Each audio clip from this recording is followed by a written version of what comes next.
Okay, hello everybody, welcome back. My name is Jace Reaper, also known as Artexrtic. Hello everybody, today we're going to be doing another OCDS. What does this stand for? This stands for Original Character Design Saturdays! Yay! Yay! Okay, now, today we're going to be focusing on my character that I'm working on. So today's subject we're going to be focusing on clothing. So this is going to be a weird one. Before I jump to that, is my phone on the bed? No. My regular phone. Wait, no, that's not it. Mom has it. Does that phone work? I need a reference. Nope. Or you can give me Dad's tablet. I don't know. Alright. So the point of today we're going to do body sheets. So remember last time hello everybody, those of you on Instagram, TikTok is just starting. Welcome. I'm sorry I'm a bit late too, I'm just letting you guys know. So today we're focusing on character design, and we're gonna use the original body type of my character. Not from the demonstrations I did with the emotions to the head and stuff like that. We're focusing on the body today, but we're gonna be focusing on clothing. Now, since my character is going to be in a fantasy set place, what we're going to do is put clothing on her.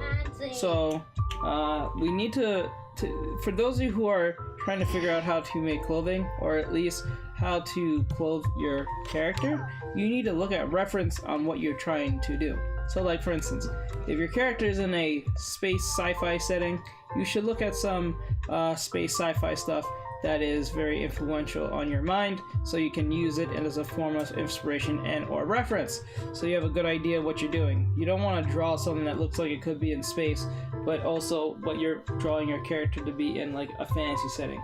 Makes no sense. Don't do that. Are you streaming on YouTube or Twitch as well? Yes, I am streaming on all platforms: Twitch, YouTube, Instagram, Trovo, and TikTok. Those of you who are very interested. But welcome back, Jams. Well, thank you for being here, Jace. Thank you. I do appreciate it, my dude. Okay, so today's lesson we're going to be focusing on the body. The body in the sense of clothing. So my character is going to be in a fantasy setting. So since she's going to be in a need more product charge on. Since she's going to be in a fantasy setting, I'm going to turn down the opacity on her body here. I'm going to turn off these lights, these lines. We don't really need them right now. And what we're going to do is draw it in a blue color so we can keep track of what we're looking at here. Alright, so I'm going to turn it down. Not completely off. I'm going to turn this away. We don't need this. I'm going to turn it down a little bit, and we're going to figure out what we're going to do. So I want her to be in a fantasy setting, right? So since I'm a joiner on Twitch. Okay, gotcha, bro. What's your Twitch? Same name, same everything, Artexrtic. If you don't know how to spell it, I'll spell it for you. Give me 2 seconds. Let me just... I think I did something stupid. Okay, there you go. I wasn't sure what just happened. Oh yeah, and those of you... I remember someone asked me what am I currently working on the other day, and I didn't really answer the question. If you're really curious on what I'm working on this WOP of this. So if you guys want to check this out, I'll be making a TikTok around this character. And no, this is not an original character. I'm pretty sure some of you are familiar with that new game from Arc Systems, who I'm a big fan of. They're making a new fighting game called DNF. It's called Dragon Dungeon Fighter or something. And I'm a big fan of what they do, and I'm really excited for that game. I'm hoping it comes up for Xbox at least, because if it doesn't, then it's gonna be really sad, because PlayStation gets everything and Xbox sucks. So that's what I'm working on. I'm working on this. So yes, I drew this and everything, and I'm still have to figure I'm gonna map out coloring this and all that great stuff. So I will get around to it. Oh yeah, just to let you know, Jace, it's spelled like this: ARTEXTRIC.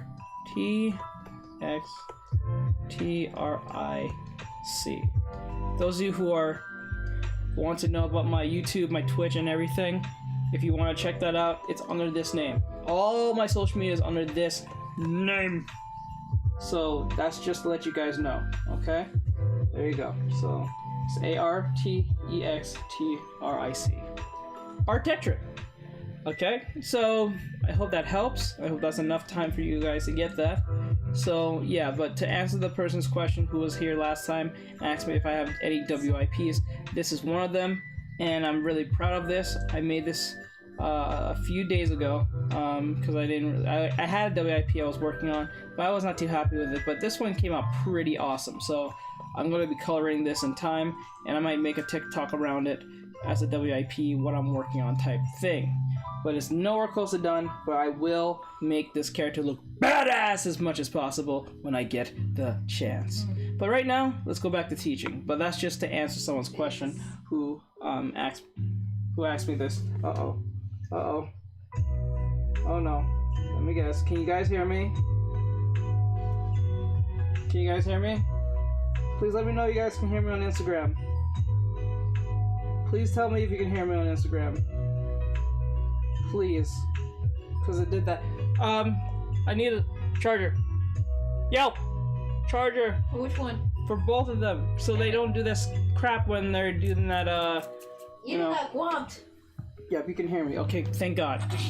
All right. Okay. Let's get back to work for something stupid happens. Okay, so we plug this one in, then both. I need them both.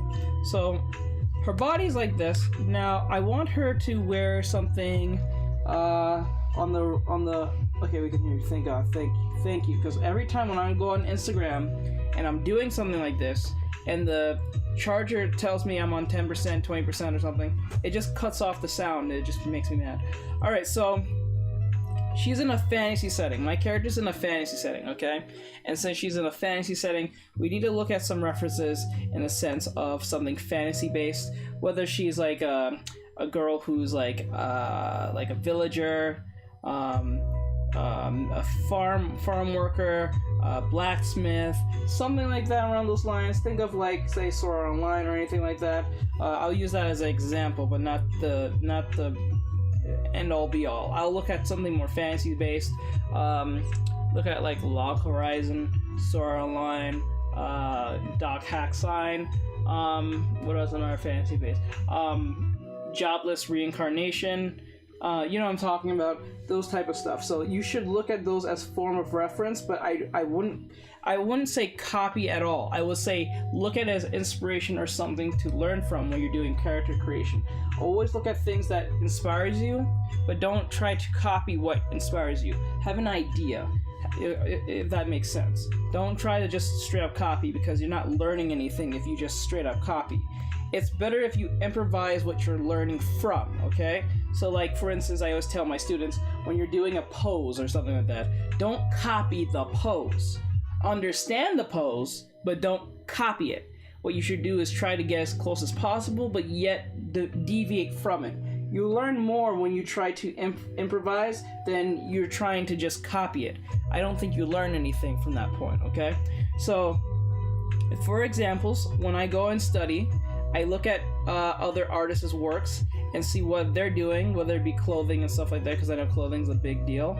I'm still learning it myself. You guys can see that I'm doing my 30-day challenge on a specific subject I'm having trouble with, and it's clothing. So we're on that very topic today, okay? So I'm just on the same boat as anyone else. I'm nowhere better than anyone else. I might be teaching, but then again, just because I'm teaching doesn't mean I know everything. I can learn something from students as well. They may know something. They may give me information or some type of resource that might teach you how to draw clothing better. They may know someone better than me, and they might recommend them to me, or I can recommend that person they recommend to me to you guys. So I always recommend this one YouTuber. She's on YouTube. If you wonder who she is, her name is, I think it's Zoe Hung. I think it's Zoe Hung, if I remember her name. I think it's Zoe Hung. I keep forgetting her name, but I know it's Zoe. I know her last name is Hung. She's an Asian. She's an Asian. Zoe Hung. She will teach you how to make wrinkles, where those wrinkles go, where they are formed, where they will most likely be, and stuff like that. That's her name, Zoe. I think it's Zoe Hung, if I remember right. And she's a fashion designer, so you can still learn from her Because remember, just because you're in anime or character creation doesn't mean you can't learn from someone who's not into that completely, but can still learn from them in a sense. Because if for instance, if I don't know how to draw swords, the best place to look is someone who does like blacksmithing or something like that. They may not be drawing swords, but they're still using a sword, so you can always like, you know, study under them in a sense of what a sword looks like, how it feels, how its weight is heavy, you know, all these little things. I know most students don't like going through this type of studying because it seems mundane and it feels really boring and stuff, and I get it, but usually the most boring things is usually what gets you where you need to be. What's up, man? How are you doing? I'm doing well. Well, sorry I'm late. What did I miss? No, you're not late. Actually, I started late. I started at 3:20 because I was taking forever to get on. That's my fault. But okay, so what I do when I'm looking for studies, when I'm doing a study, I look at other artists and other more experienced characters than artists than I am. So like for instance, so you look at these type of clothing, and the one thing you should know about clothing, I always tell students, is this. I'm gonna put a list of what to look for. What to look for. Number 1, weight. The weight of the material. The thinness. Oops. And this will make sense because everything has a form of pattern, okay? So the weight. Come on, load in. We can't do this. Okay. The weight, the thickness, the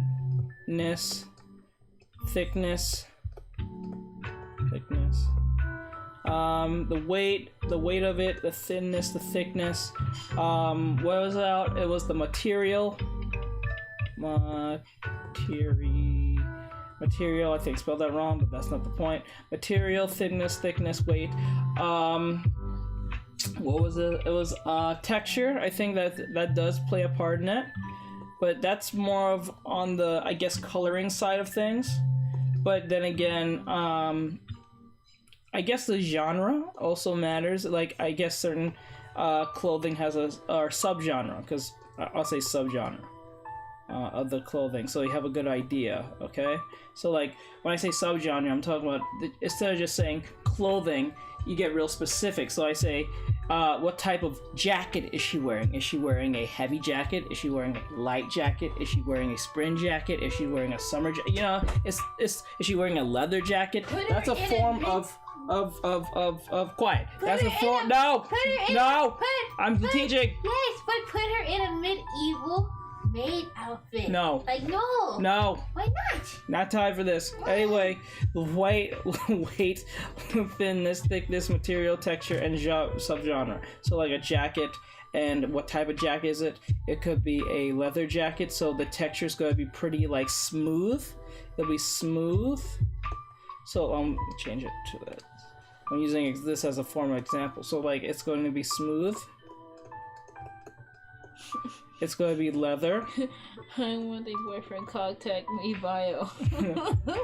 What? Material is... Yeah.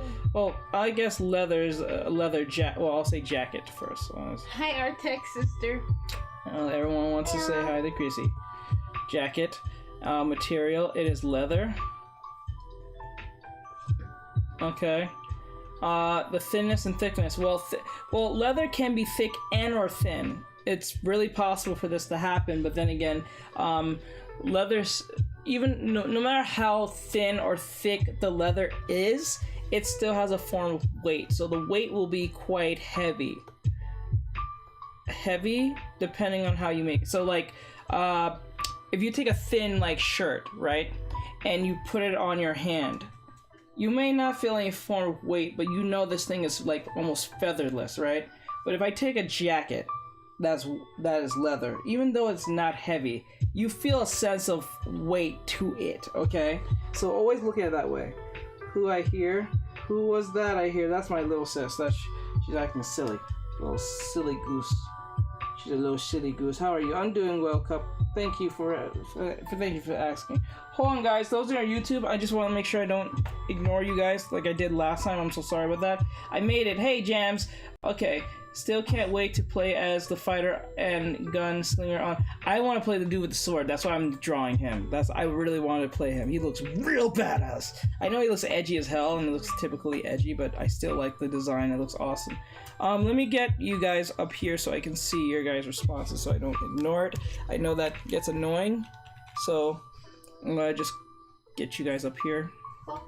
I just want to let everyone know, those of you who are on YouTube, Twitch, Instagram, or TikTok, if you want to go on YouTube or Instagram, if you want to go on YouTube and Twitch, and wondering how I'm keeping up with the chat, I have this thing called Restream, right? So Restream allows me to stream to several places at once, well, only on the computer, mainly like Twitch and YouTube and Trovo, but I'm using 2 phones to actually stream to TikTok and Instagram, because you can't stream to them at the same time because of like I guess data issues and the server issues, and that causes problems.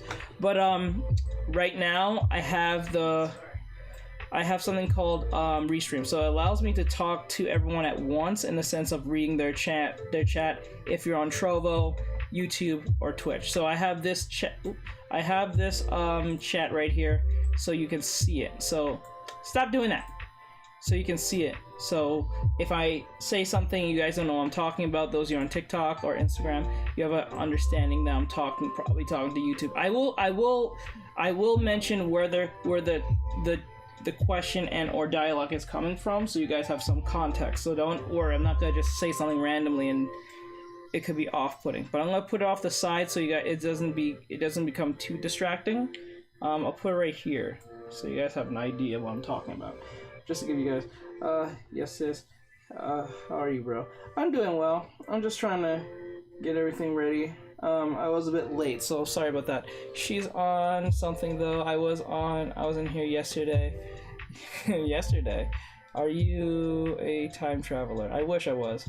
Medieval maid outfit.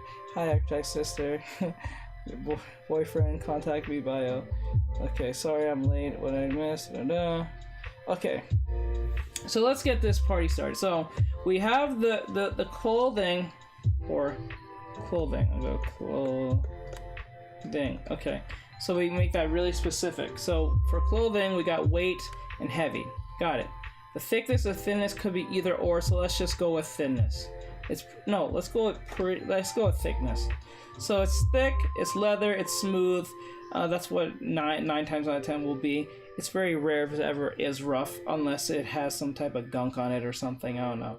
And it's a jacket, alright? We're not using this for the character, I'm just using it as a form of reference so you guys can have an understanding. This makes it easier to draw your clothing, so like, let's put it this way. So if I know it's heavy, I know the thickness, I know it's leather, smooth, and jacket, looking at something like this as a form of reference can help me greatly. So, like for instance, you see how everything here feels kind of thin in a sense. It's thin, it's quite loose, and some with leather can be, I guess, kind of loose, but then again, leather is quite close to the skin most cases. So something like this wouldn't be considered leathery at all. Something like this will be considered like more cloth, more thin based. It will be still smooth depending, and then texture wise you're not really sure depending what you're trying to convey here. So this wouldn't play that much. That's more of the coloring side of things. So like something like this you're looking at wouldn't fall under the idea of leather, okay? Because leather wouldn't bunch up like this, like how this is. Leather would be a lot more tougher and much more folded. Leather tends to wrinkle on its own methods, on its own merits, but not like this nothing close to this, okay? So this is more on the thin cloth type of side, okay? So this is something to look out for. So it makes it easier to identify clothing, so you're not just making random choices on the clothing, what you think it may do. If you have the idea of the behavior of the clothing, then you can make more better judgment on what the clothing will look like, okay? I hope that understands. I hope we all have agreement on this, okay? So let's move on. So let's find something that would be more leather-like. So let's find like a jacket or something. I'll use that as a form of reference. Okay. So let me type in like anime jacket. Like I'll say anime clothing. Like anime jacket drawing. Ah. Did it load? Okay, yeah, it's load. Okay, reference character design. Okay, yeah. So we'll use this as a form of I'm using Pinterest as a form of go-to place to look for. So let's look at this, for instance. How to draw a jacket. All right. So you see how the jacket here is heavy. There's not a lot going on, and well, there's not a lot of movement. But like as you can see, it's not constantly wrinkling. It only wrinkles. I'm gonna get more closer on this so we can zoom in. I'll zoom in a little bit more so you guys can see this. So you can see closely at the clothing. Look closely at this. Pay attention. Its heavy outfit, its heavy material tends to be more smoother. So the more smoother it is, it's going to wrinkle or bunch at the joints most Traveler? cases. No, okay. But it's got a bunch mostly at the joints or Time traveler? so you can look for that. All right. So when you make the creases here or under the armpits, that's where it's gonna be mostly wrinkling or folding most cases. Okay. So we're gonna move on down. So this is a formal lesson. I'm using Pinterest today to give you guys a sense of reference, or at least I give you a sense of what to look for when doing something like this. Please move away. Okay, there we go. Let me look for more examples. Let me find this example. So let's look at this closely. Even though this is not the most realistic. Hello, Joe. Welcome back, bro. I know this is not the most realistic looking clothing. We're not going with realism. We're just getting with the idea and the behavioral factors of clothing. Marty, they stole your jacket. Oh God, from YouTube. Hey, Artex, guess what I'm drawing? What are you drawing? Well, so like, what? I'm just making sure I didn't miss anyone's responses. If you guys have any questions, please feel free to ask a question. Please let it be art related and put it in the questionnaire so I don't miss it at all. So if you have any questions that is pertaining to the subject, please, if there's something that's bugging you or giving you a hard time to understand clothing, please put your question in the questionnaire. Those of you on Instagram, YouTube, those are on Instagram and TikTok. If you're on YouTube and Twitch, you can just ask the question in the chat, because 9 times out of 10, there's not a lot of people talking in there all that time, only the regulars mainly, so I won't, it's impossible for me not to see it. But those of you who are like on Instagram and TikTok, who keep with a bunch of people coming in and out, I need you guys to put the question in the questionnaire so I don't miss your question, especially if it has to pertain to art. Okay, so as you can see here, the clothing, this is more cartoony like. I will say more like a DC Marvel type outfit. This can work for anime, but I'm just saying, if I were to see this, I would not think anime first off the bat. I will think more of a DC comic or a Marvel type build in this type of drawing and art style. But the point is look at the leather jacket. One, it's really hard, it's really smooth. In most cases, it only bunches mainly or wrinkles a bit, but bunches mainly where there is joints, most cases, or so. Hey bro, check your DM, I sent you an image. Okay, I'll check it out later. Let me see. Okay, it says here from Lumaine Wolf, how many years did it take you to have this level?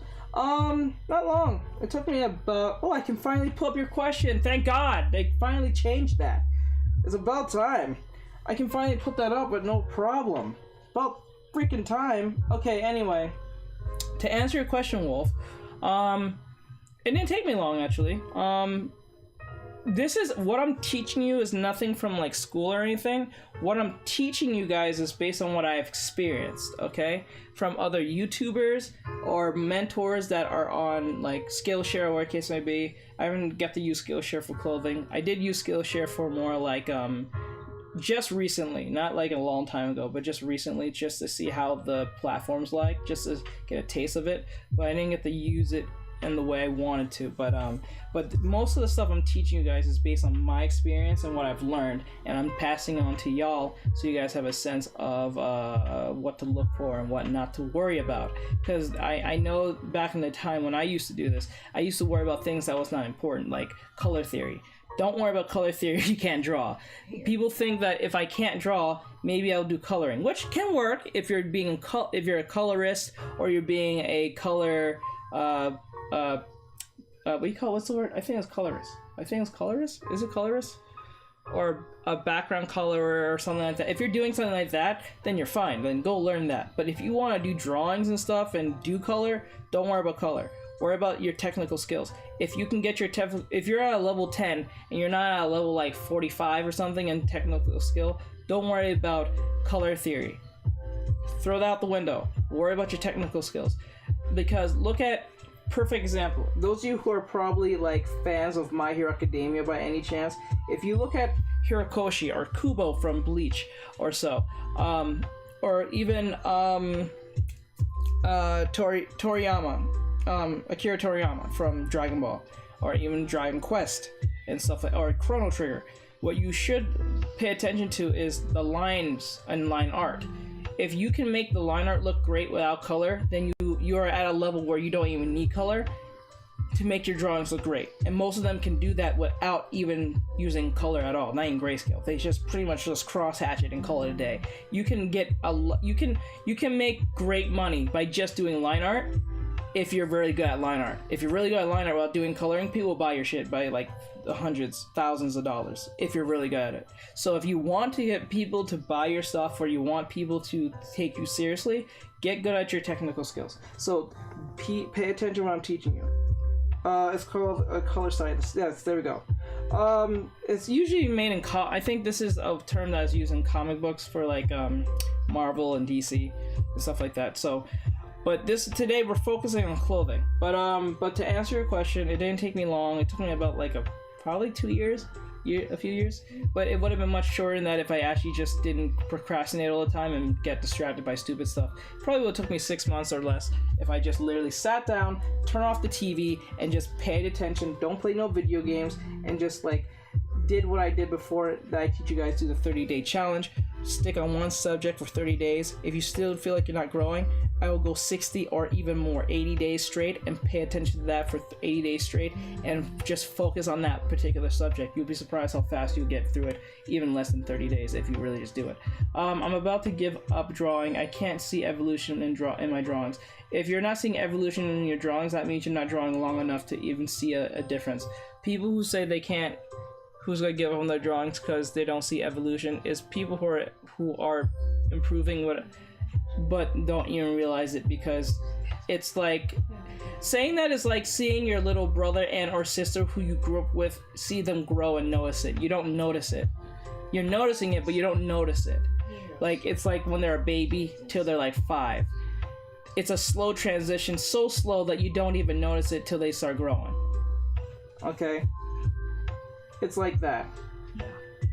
Hell, can you teach me how to draw here? I would, but today we're sticking on clothing. I don't want to go off topic because once that happens, we get nothing done.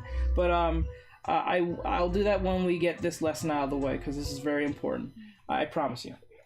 Question for those who wanted to draw something like a reference sheet for a character in a flowery gown made either of satin or silk. Where would the wrinkles most likely be? A question for those who wanted to draw something like a reference sheet for a character in a flowery gown made either of satin or silk. I can never say that word right. Where would the wrinkles most likely be focused? That depends on the movement, because since that ultimately depends on the movement. If it's a flowery ground, 9 times out of 10 it's thin. If it's thin, it wrinkles. If it wrinkles and it's thin and folds, it wrinkles, it's thin and it folds. Especially the bigger the clothing is, or the fabric, and thin, the more it's going to fold, but yet it will wrinkle, but it's going to fold more. I think the tighter and the smaller the fabric, the most likely it's going to wrinkle, but it depends on how thin and thick it is. Okay, so you should look out for that. Okay, so that's something you should look out for. So this is what I'm referring to. I got the hiccup, sorry guys. So like this jacket, right here, it is smooth here, it's smooth here, it bunches once in a while here and here, but it doesn't. To get a good sense of where the wrinkles is, you have to look at it as a form of a cup, okay? So like the angle that is going, it's more going this way, right? And because it's going this way and the wrinkles, it's bunching in this particular area, since everything's pointing this way, it's going to wrinkle the opposite direction, most likely then. So it doesn't follow the direction it's going, it goes the opposite. You should always keep that in mind. Goodbye, thank you. No problem, Wolf. So you have to look closely at this. Look at the tension, like the artist put a right tension, eye hole, keyhole, knots, right here, eye hole, keyhole, knots. What they mean by this is the type of fold you'll see is like something like this, or something like this. Like these are the eye hole, keyhole, knots. When they say eye hole, they're talking about like this, right? And then you make an eye. Think of it that way. Think of it that way, like just like that. Okay? So think of it in that sense, like boop, boop, boop. Okay? Like a villain or something, or like a henchman's face, or an old person's face, or something like that. Someone like something like this, in that sense. Or you can make an eye like this. It'll look like a weird face or something, but you know, that's what they mean by eye hole. Or like the eye duct or something like that, with the eye with a duct or something like that, if you know what I'm talking about. Sometimes it may not even look like that. Sometimes it will be like this. That does happen. So you have to look out for that in those corners and those wrinkles in that situation. Okay, so we're gonna move on. All right, so it says leather. Remember, it's elbow. It folds at the elbow most cases, because if the person was standing straight, it will bunch a little, but it will just keep smooth. See how smooth? It's smooth in most areas. It only bunches, like, for instance, I wouldn't say this one's more leathery. I wouldn't consider a tux leathery in this situation. Let me see. Hey Artexrtic, I'm doing a fan art of you and your sister. How are you doing a fan art of us if you don't know what we look like? That's crazy. How's that possible? Howdy. Hella early here. Maybe I should come in an hour or so. No, I just started. I started at 3:20. It's now 4 o'clock. I'm late, actually, if anything. Why was I muted last stream? Are you still muted? I don't think you're muted now. Sorry, that was on me. I didn't mean to mute. Yeah, I'm pretty sure she did that not on purpose. I knew that was a mistake. So I don't see why, because you're asking questions and stuff, and not like you're being disruptive. So I think that was on mistake. I think she picked the wrong person who was being a troll. She didn't mean to pick you. I think I think she clicked on you, but that's when your name went up and she muted and she thought she hit the right person and not realize it. So I don't think she did that on purpose to you. That was a mistake, literally. I think that was literally a mistake. That's the thing. I didn't know what you look. That's what oh, okay. That's perfectly fine. You can interpret what you want. That's why I want you guys to focus on the work, not me. Anyway, so in a situation like this, this blazer, most blazers are not really made leathery. They have a texture that is pretty, I guess you can consider thick, depending on who you're asking. But like, it's usually thick. It's usually very smooth. But it's not leather. You can wear a tux that is leathery, but not a lot of men are out here wearing leather blazers like that. They're usually wearing the one with may have, I want to say cotton, but a certain material. I don't even know what's the right term for it. I don't know material like that, but like you guys will have an understanding what I'm talking about here.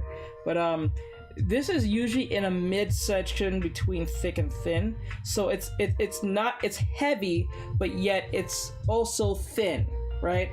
Like if you were to take a tux right now, you would probably can do this. You can probably just like do something like this piece of cloth. You can kind of just like rub it and stuff like that, you know. But it won't be. I don't think it will be as smooth as leather. Okay. So, I sometimes to get a good understanding of clothing, sometimes you just need to grab real clothing and just like feel it up a little bit and get a good understanding. You'd be surprised how much you can understand the behavioral patterns of a clothing or a piece of cloth if you do that. So that's something you should pay attention to. So what I'm doing here, guys, is giving you the sense of understand the behavior of the clothing. If you understand the behavior of the clothing, you can make better judgments. And if you can make better judgments, you can actually just kind of figure out what you're dealing with. For instance, I will show you. For instance, I'll give you an example. Okay, let's go with this. Let's go with this. As you can see that everything's kind of loose, but yet everything feels kind of heavy. You have a sense of heaviness because everything's being pulled down, because gravity does do this to all clothing, but some clothing looks a lot more pulled down than others, even though they could be very thin. Because this particular here could be made out of cotton. I don't want to say cotton, but like a form of material, and this material can come off as pretty heavy, okay? Because of the bunching of the clothing. So the bunching of the clothing can give you a sense of heaviness, okay? So like compared to this and this feels a lot lighter compared to this because it's not bunching as much. It may wrinkle, but it's not bunching as much. These bunches can give you a sense of weight, okay? Especially how the way it's pulled down, right? Do you use reference in all your drawings? Yes and no. Sometimes yes, sometimes no. I try my best not to use as much reference as possible because I'm trying to teach myself not to use reference as much, but I don't think nothing's wrong with using as much reference. There's a lot of artists who use reference all the time. That doesn't make them less of an artist. But you know, there's some artists who don't want to always rely on reference because either it's a pain in the ass to go look for it, and you get kind of like, you don't want to bother to draw because you have to go find a damn reference that works in your situation. Hello, Rebecca. Welcome to the stream. Nice to have you in here. I hope you're here to learn. If you're an artist, please, I welcome you for being here. On Instagram, I'm referring to. Let me see what you guys are saying on TikTok. Sorry about that. I was extremely confused. I was sitting on the floor working on a floor mural, and I went back to my phone and I was muted. It's alright. It was a total accident. It's alright, but thank you for letting us know, though. Thank you. Just let us know, or let me know, and we'll get that fixed. So like for instance, this clothing, even though there's not a lot of movement going on, you feel a sense of weight because the lines give you a sense of that. Because the longer the lines, this is what I've seen. The longer the lines that are supposed to show a certain flowing or movement tends to give a sense of looseness and heaviness, because if this was something that was close to the skin, the wrinkles would be smaller but yet more, I wouldn't say bunched, I would say it would be a lot more noticeable in the sense of the corners. Like perfect example, if you look at something like Evangelion, I think it's Evangelion, if I'm saying it right. I could be saying it wrong. Or this particular shirt. Look at this. This has a jacket, and this is a perfect contrast. Look at the jacket. The jacket looks really heavy because one, it's bunched, it's loose, it's not so fitted to the clothing. But now look at the tank top or the wife beater or whatever you refer to it to, it's more close, it's this very smooth. If any wrinkles will come up, it's probably at the edges or at least under where the armpits is. If anything, it's almost virtually like part of the skin. Okay, so that's how you can tell if something's really like tight fitted to someone in most cases. Thank you for the follow, Rebecca. I do appreciate it. Thank you. I just now noticed it. Thank you. Are you on Pinterest? Yes, I am on Pinterest, and I'm using it as a form of lesson to teach you guys today. I didn't feel like drawing every little thing because I don't think that helps too much. I think it takes away a little bit. So if I stay on topic, you guys would most likely learn more faster this way. Alright, so let's use this form. So like the pants here. The pants here is pretty loose, you can tell, and this one's like mid loose. So like the bigger and thicker the outfit is, the more likely it's loose. Okay? The more thinner, the more closer to the skin, almost like a panty or like a shorts, it's more closer to the skin, it seems tighter. Even though this is supposed to be I don't say leather, it's denim. denim. Since this is denim jeans based on how it's drawn, because she put the little sewings on the side and then the lines are here to indicate that type of denim, we can understand that this is a denim jeans based on how it's drawn, and then based on how tight and how revealing the clothes is, we can tell how tight it is, okay? So like, it's thick and huge. This is still a denim's pants. Could be in cargo pants for all we know, because we have no real indicator of color and texture. But since we're going by just line art alone, we can see that the size of the legs of the pants can give us a form of weight, a form of looseness, and a form of heaviness. Well, heaviness is weight, and thickness. And since it's drawn pretty thick, you can tell that it's going to be a lot more heavier than this compared, even though they're the same material, okay? So this pants here, this is more close to the skin, but it's not fitted, because you can tell, not tight, because there is wrinkles at the kneecaps, and there is wrinkling and folding at the crotch area. But because we know that there's a form of, because look at this, look at the feet, look at the legs compared to the actual pants. The pants is much more wider compared to the legs, okay? So that's something you should look for when looking closely at something like this. This is a study, so pay attention to this and you'll learn a lot from this, or so. Okay, yeah, you'll be muted for a few minutes, I think, because the same thing happens to me in live. Okay, but then again, it was my fault. Should have watched what I was doing. It's alright, how are you doing? I'm doing well. Well, Miami, well, I like the Bart picture. Meme Bart picture. Okay. So let's move on to the next one, and then we'll go back to my character and we'll work on her clothing. So I'm going to just do a little bit more teaching here so you guys can have a good sense. If you understand the material and the behavior. No, there's 2 episodes. Yeah, I watched them. I'm cold. You should watch the next episode. I'm at episode 2 on season 5. Okay. You should check it out. It's really crazy. Okay. Do you use references? Okay, yeah, I use references, but not all the time. I try not to. So like here, straight jeans, skinny jeans. Now it says tip, depending on how much room there is in between the leg, and like I said earlier, what did I say? This is based on my experience. I didn't see this before. I'm literally telling you based on my experience, and because the experience makes sense, it will make sense to what other people are saying. It's like that relatable thing that you kind of figure out on your own, and everyone else figures it out.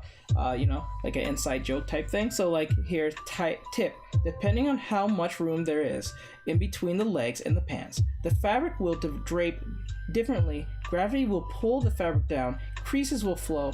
This pull. There we go. So like for instance, look how closely at this.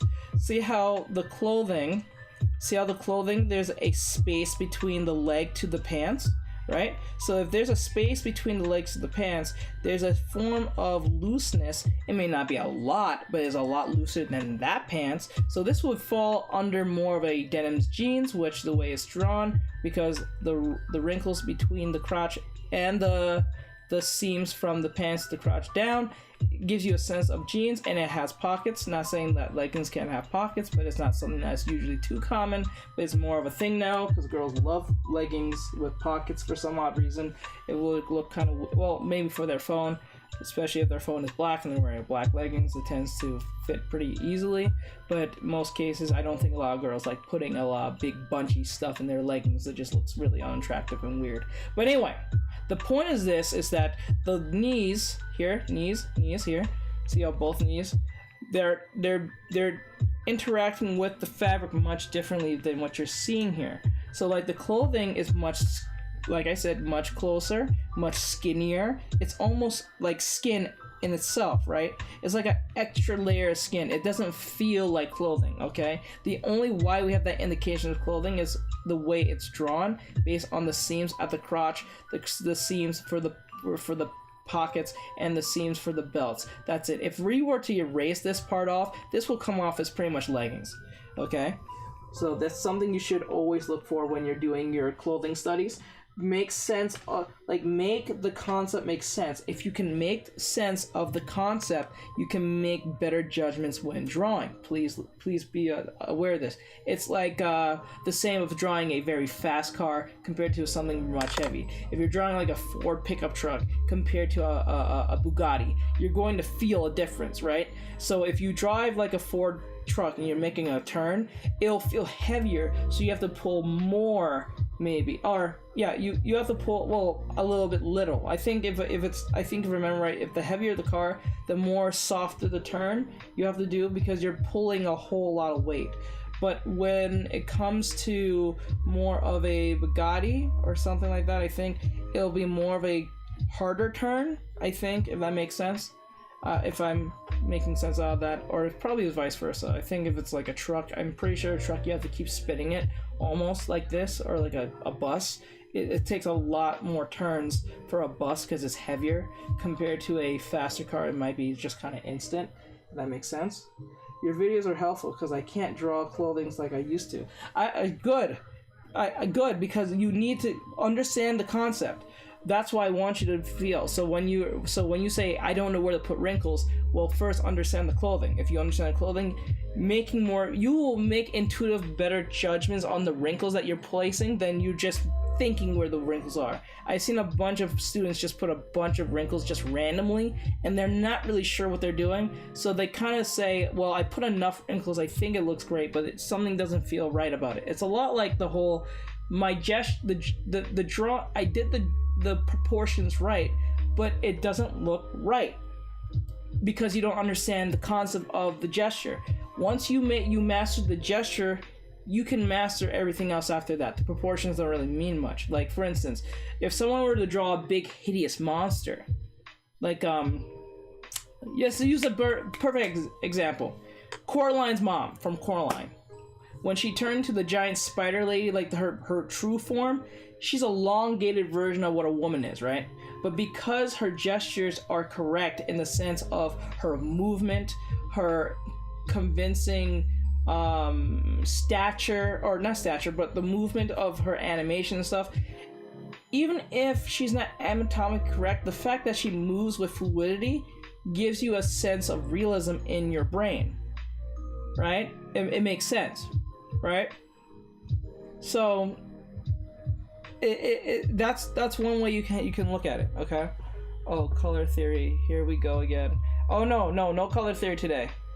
We're not doing color theory. No, we're focusing on technical skills of the clothing. Because if you worry about color theory, you're missing the point of the clothing. Because you can have all the color theory in the world, but if you don't know how to place said colors on the actual product that you're using, you're gonna have a hard time. I'm not saying that you actually need to learn how to do technical drawing to do color theory, because those are two separate things. But if you're trying to do clothing and understand the clothing on a line basis before you do on a color basis. Okay, but Jay, someone asks about color. Okay, let me see. How many shadows I put? Oh wait, let me see. How do you use color? How do you? Ooh, she didn't give me the charger for this. Damn it. Where's the? Damn it, Chris. Chrissy! Chrissy!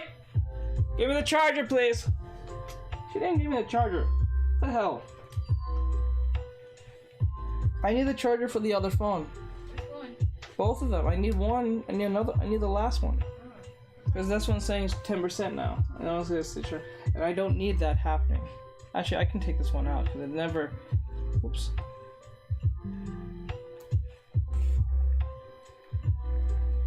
Sorry about that, guys. Let me do that to you guys on TikTok. Hold on, I'm gonna answer your question on the color theory thing real quick. I can't do a demonstration because I gotta keep on. Okay, plug it in. How many years should I put in anyway? So crazy. Okay, so yeah, you have to keep in mind of these type of things, because I noticed that when we don't stick on topic, things go left. But to answer your question, if you're saying how many shadows I put, it always looked so flat. Okay, so it's not about how many shadows you put. You have to make sense of it looks flat for two reasons. You don't have a good understanding. What? You don't have any understanding of the forms. So what you should do is learn how to do cross-hatching.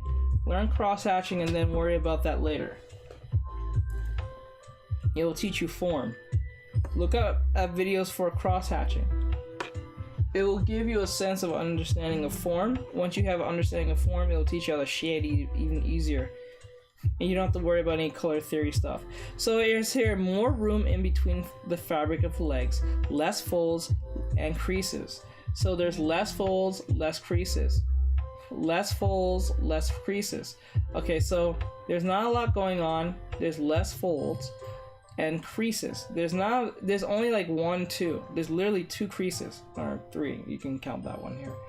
There are 2 creases. It says less room in between the legs.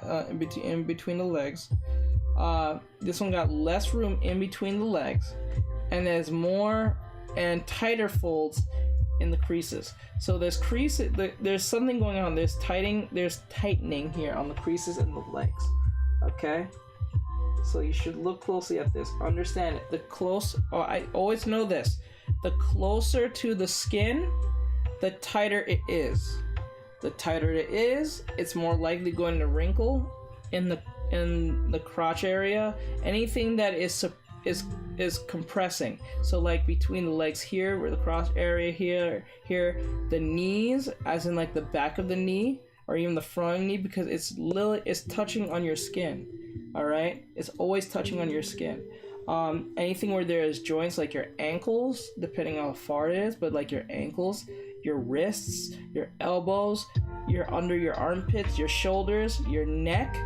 Okay, it's really hardly gonna wrinkle at your chest, your stomach, depending on how big you are. If you're overweight, then it's going to wrinkle, but yeah, actually it's gonna smooth out your stomach. And the girls, you may know what I'm talking about with that what do you call that outfit that girls wear to smooth, like girls who are like I think girls who are like kind of like overweight, and they want to wear like one of those let me see, what is it, like girls are overweight, they like to wear those what do you call it? I forgot what it's called. Fuck, I forgot what it's called. It's like a fabric. I forgot what it's called. You guys might know what I'm talking about. No, I think it's not a corset. It's something else. Okay, but Jason, Chrissy, is your guy here curly? Yeah, you can go with that. Just make up anything you want. Go ahead. Cross-hatching. Yeah, learn cross-hatching. Latex, there's a word for it, but I can't think of it. Maybe it's latex. So girls who are overweight, or guys who are overweight, they have this thing that makes it easier to smooth out your stomach. So if you're overweight, let's use the guy from Darling in the Franxx, the more heavy set dude. Even though his suit is custom made for him, it still smooths out his body. Because if he was out of it, he'll look more chubbier, okay? And a lot more, there'll be more creases around his stomach line and stuff like that. So you should keep that in mind. So if he was wearing more looser clothing, he'll even look bigger because the clothing are much looser. It's a lot more roomier for him, so he's gonna look bigger by comparison. People who wear bigger clothes, people who are much bigger in weight and not feel all that great about their body, or case may be, will wear more heavy clothing. Whether you're even skinny, somewhere between, or big, most people who don't feel too confident in their clothing, or they just feel cold, or they just want to wear something for today, they don't feel like dressing down like that, they'll wear a hoodie, a pretty big sweater, a pretty big jacket, depending on how they feel, you know what I'm saying? And it's gonna make them look bigger by comparison, you know? So that's something you should take in and make sense of. So more and tighter the folds, more dramatic the shape. Okay, so when the more tighter the clothes, the more dramatic the shape. So every movement they will make will wrinkle a lot because it's going to be more dramatic in that sense. If it's something more loose and they're doing movement, it will still be dramatic. It will say here, it will say less dramatic shape, rectangular. It'll be more rectangular. I guess that'll look more boxy in that sense. If that makes sense, right? Or so. Spandex, yeah, Spanx or Spandex. Yes, it's called Spanx. I think it's called. They call it. It's not really saying Spandex, but it's called Spanx. Okay. Now one more, and then we'll go on to my character. Okay, so it says whenever the skirt folds up, there are wrinkles. The wristband. So skirt wrinkle reference. So like for instance, depending on how you're drawing the skirt, whether it be a schoolgirl shirt, a skirt, or a casual skirt, or just a mini skirt like this, with no real like little triangle ripples, or I don't know what they have, frills like that, it will look something like this, and it will wrinkle around the waistline, most cases, like the waist up towards the direction it's going. There's one thing that a lot of students make a mistake of. They tend to make when they're making a skirt move or putting some type of action on said skirt, they tend to do this thing where the skirt will look like it's growing, then moving. They'll make like say here, like to here, and then they'll make all the skirt like grow here. It will look like weird. It will look like oh, didn't mean to do that. So the skirt will look like this, right? And then they'll make the skirt so much so like it'll make it grow here, but it'll stop here. Okay. It won't have a sense of like all of a sudden like this, like here for instance. See how like it's here? Oh, see how it's like here, and then it's growing out here, and then it's all the way over here? That's not realistic. It just looks kind of weird. Okay, you have to make sense of the skirt. So for instance, let's just say the skirt like this, right? Let's go back. Okay, say like the skirt went like this. We want the skirt to stay, if it's gonna go up here, everything from this point is this line, because it's at this point, nothing should not pass this line. It should stay at least at this line, so it keeps in it keeps in the continuity of the length, okay? Nothing should go anywhere further than this. Okay? So I think some of you may have seen those type of tutorials where they'll make a cup like this, and then they'll make like this, and then they'll just kind of connect it from that point. This does work, but you have to be pretty understanding of clothing, but you need to be cognizant of what you're trying to do and what you're trying to convey, almost subconsciously in that sense. Because this type of thing, I think it works, but yet it depends on who's doing it, okay? Ruffles. Yes, ruffles. There we go. That's what they call ruffles. Let me see. So like, whoop. Like, see how if it's going up, it doesn't pass this particular part. This is the baseline of where it's gonna stop. It should not pass any more further down here, because it's gonna look weird. Okay, let me show you again. See the line here? Like, see how it stops only at this point? Anything else that goes up stays where it is, but it does not pass this, because this is the base of where it goes. Okay, the ruffles don't always hold their shape in wind. Yeah, they don't always hold their shape in wind. They don't. The hem should make sense with the curve of the leg. I forgot what the hem is. I think the hem is here. So like okay, the hem is this right here. So that means if I curve it like this, the hem the hem with this skirt will go the same direction. So like, let me put it this way, because a lot of people like, let's put it this way. Like if I put the skirt like this, and I went like this,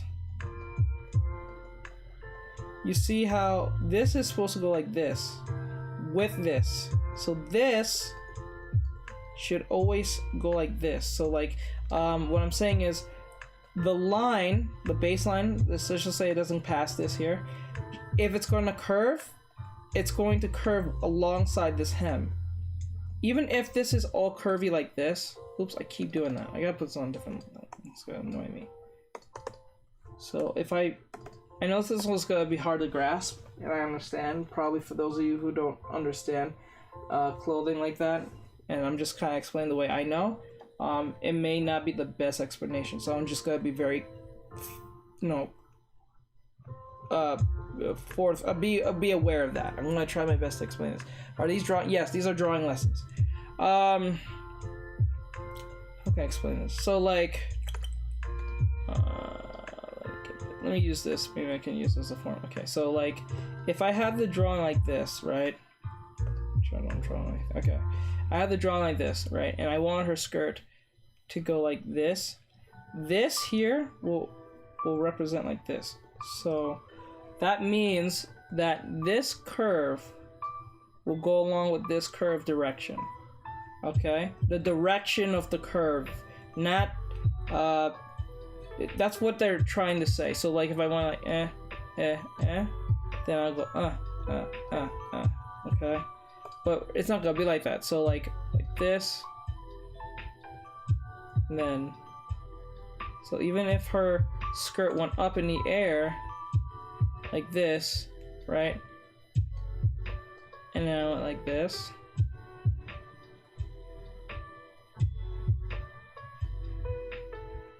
okay,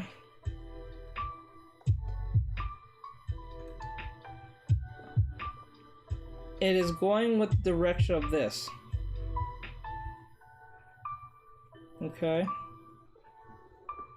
Oh yeah, and another thing you should always do when it comes to clothing, don't do this thing where you're like this and you stop here.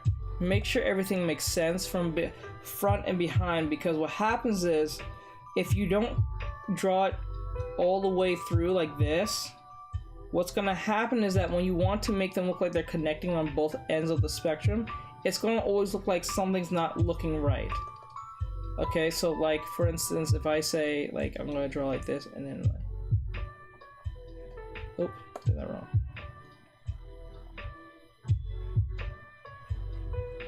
If I do this, you see how this line here looks higher than this? This is like literally, if I were to line this, it's not in line with each other.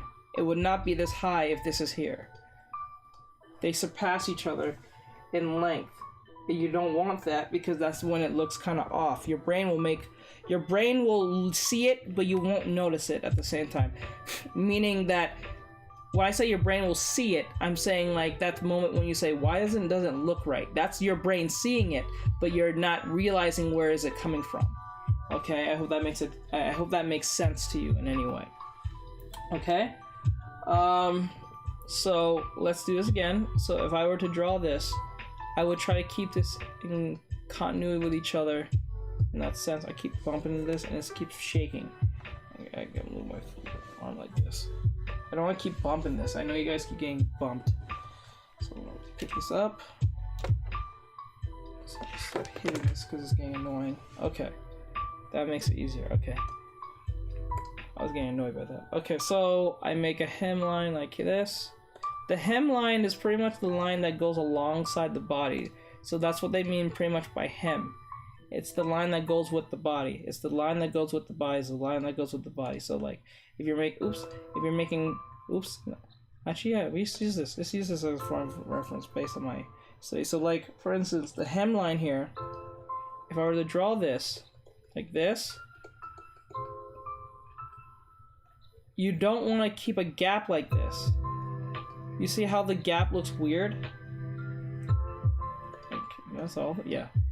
I'm gonna turn them down. Okay. Oops, no! Okay, let's go back.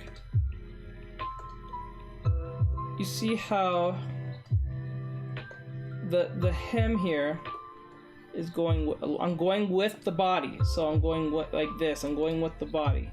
I'm going with the body. Okay?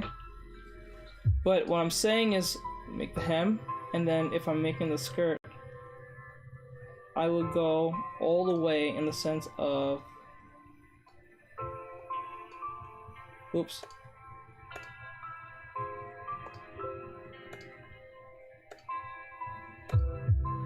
Oh my god, today! God, I hate that. Okay, so like that, and then so it stops here, and we want to go with the body as much as possible. See how that doesn't line up? So you want to make sure this lines up in that sense. Like this, and then like that. You know what I'm saying? You want to make sense of the body when drawing this, okay? So I'm going to do it again. Now what I'm going to do is erase inside here.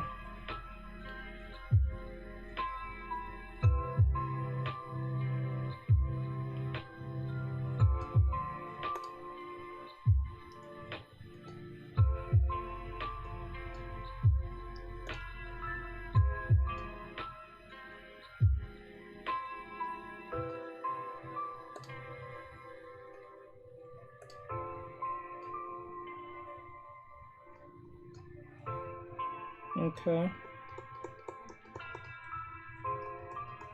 Just like that. I wouldn't even do it this way because it looks kind of weird and awkward. So if you want to... And it looks flat.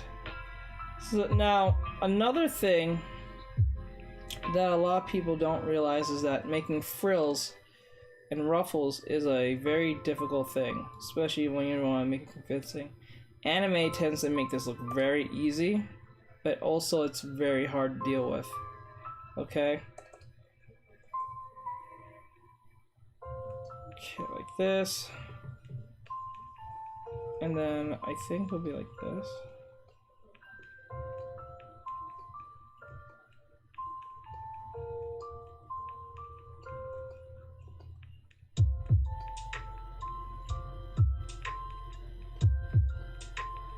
You see what just happened here? It looks like it's growing beyond what it is, so I have to make up for that nonsense I just did to make this seem equal. Okay? And you don't want that happening. Okay? You don't want that happening. Okay, so he said here box plates, plets, I think plets kind of do this. Okay, so what they're talking about is when you're drawing there's two types of skirts. There's the one that is triangle like this, and there's one that is kind of like triangle with plates. So what they're meaning is this, like say like this, and then the plates will go like this, and then like this. Oops. And then like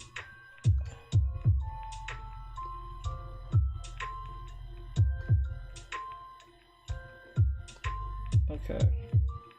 And then you should use this as a form of reference when doing this, because you don't want to just dry off that complete like that. So this, so we're gonna turn it down. So what I have is like one, oops. I'm gonna use a red. Come on, load. Are RY teaching or just drawing? I'm teaching. I am teaching. Like this, and then like that. If I was just drawing, I would not be talking at all.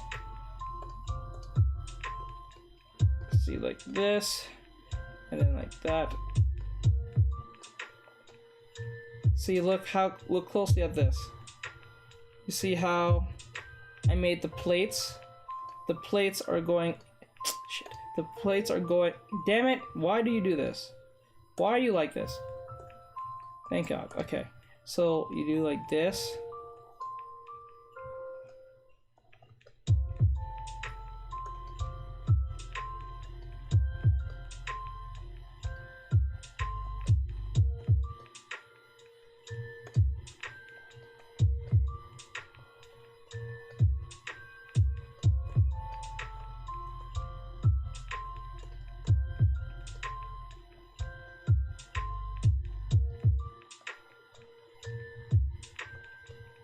just using this as a form of example. So like, you see how I make the plates?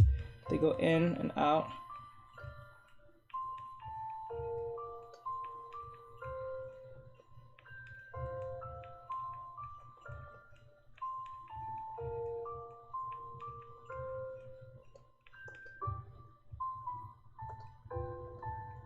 It's kind of like that, but not as dramatic as this. You usually have more spacing. They usually have a spacing thing, kind of thing like this for this type of situation, but I'm just giving you guys a sense of what to look for. Because this is way too much, to be honest, in my opinion. But it gives you a sense of how to make plates. So like, it's like 1 and 2. And make sure that they're in line with each other. So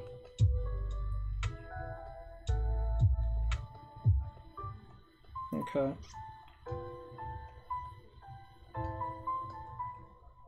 all right, so like, it's kind of like that. It's like the inside is smaller than the outside, so it gives you a sense of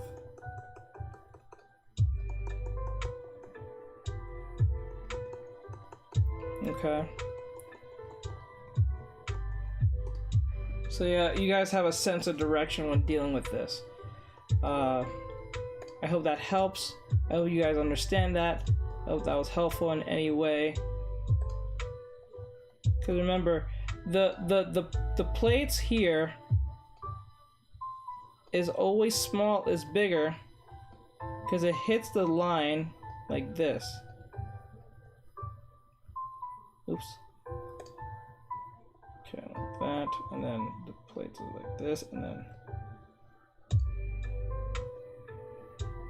shit. Okay, nope, don't want that.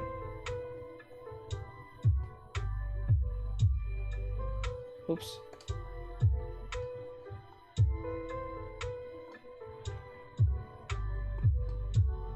It will take some practice getting he's teaching, follow, Yeah, I'm teaching. So like, this will give you a sense of direction all the time. So that's something you should practice and always have some form of reference with making this. See how like this line does not pass? It's not supposed to pass. Actually, I made it grow out. So this is not right here and here. You want to not pass this line. So anything from this point should not pass this line.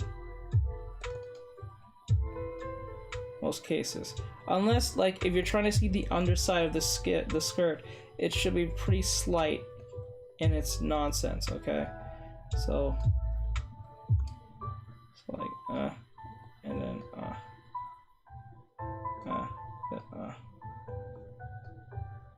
okay.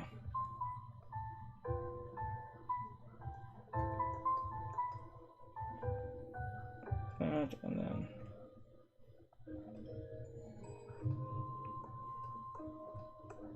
So it's something like that. So back to what I'm doing.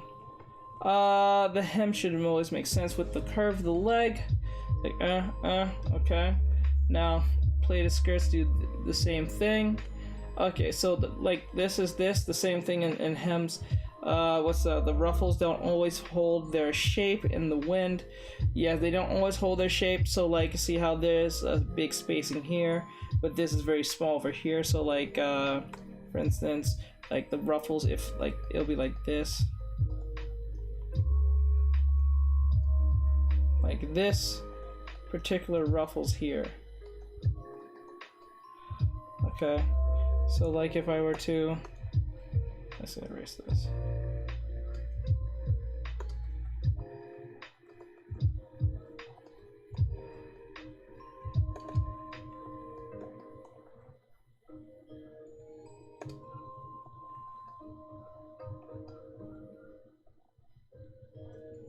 Or even if I were to draw this like this,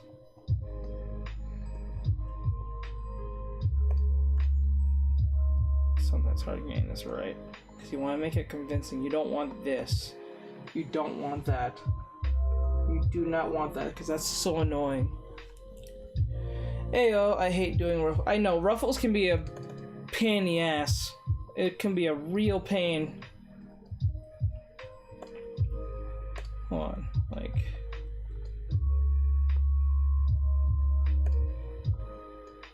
Oops.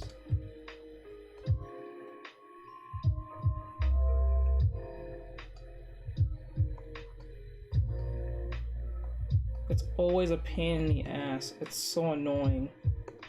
Most cases.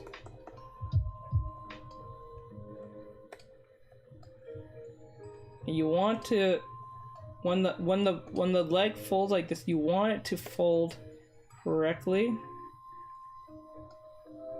And it's such a pain to deal with all the time. Depending on what you're trying to do.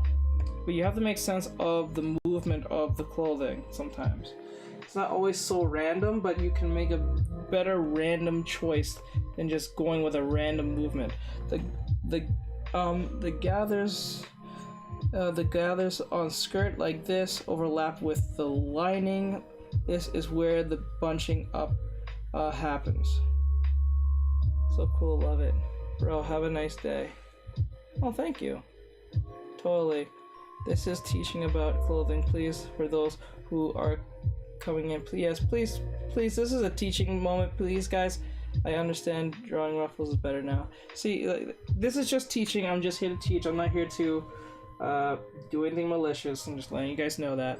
And also, be aware of, depending on how the skirt is, like, for instance, this looks more like a towel, like a small towel. Let's just say it's a towel.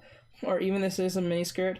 Depending on how it is, it ruffles on the side. So, like, it would ruffle like this. Like that, you know. Oops. I mean, it grew again. Like that.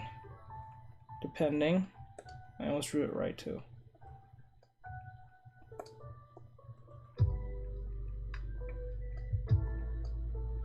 Okay.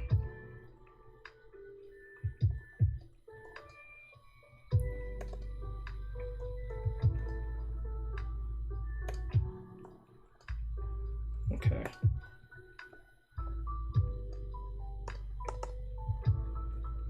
All right, and then let's just say I wanted to. Remember, we have to go with the hem. So like the hem will be like the beginning, like that, of the body. And then you see how this is poking out the way it is? It's not supposed to.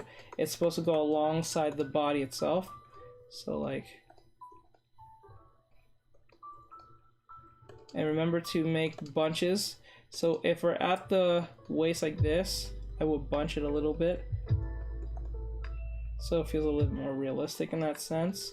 Depending on how the outfit is, that will give you a sense of direction. See how I'm making the skirt look now? Okay.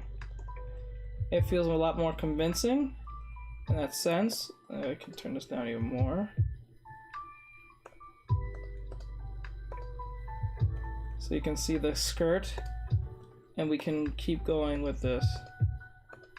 Okay. Artexrtic with back, bud. Artexrtic, I'm back. Hey, what's up, Metaton? Hey, welcome back. The pen strokes are... Oh, thank you. I appreciate it. No problemo, Mr. Moderator. I understand during... Okay.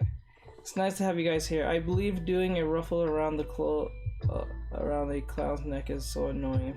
Oh, that could be really frustrating and annoying. That's why practicing ruffles is better. I don't have to be honest, I've practiced ruffles any day over hands. I still have a whole hard time with that. That crap's crazy. And then I will go with the line of the pants. Like, okay, I can make this look more like denim jeans because of the way I draw this. So if I draw this like this with a little pocket on the side or so, and then put a little bit of lining here, and probably a little bit of a pocket like this. Okay, right, and then okay.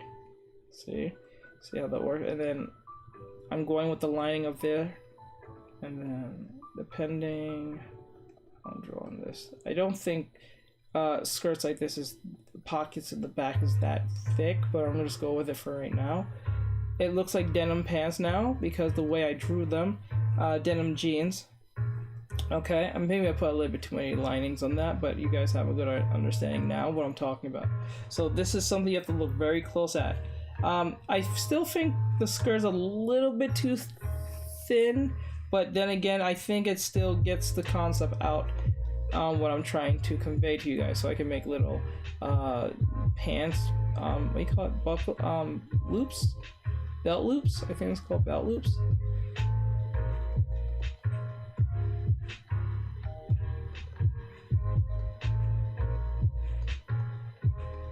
That's a little bit too much, but you guys get the point. To his OC after he's done teaching. Yep. Teaching up Ruffles. Okay, I think we're at a point where we understand now. So what we're gonna do, we're gonna go to my character now, which my moderator said we're gonna go straight to my character now, because today is a character design lesson. I'm not just teaching you how to draw skirts. This is ultimately a character design lesson, okay? And just before I go to that, just like to show you guys this as well. Like, skirt can go like this too. And remember, the way it's drawn, if it's like this, then depending...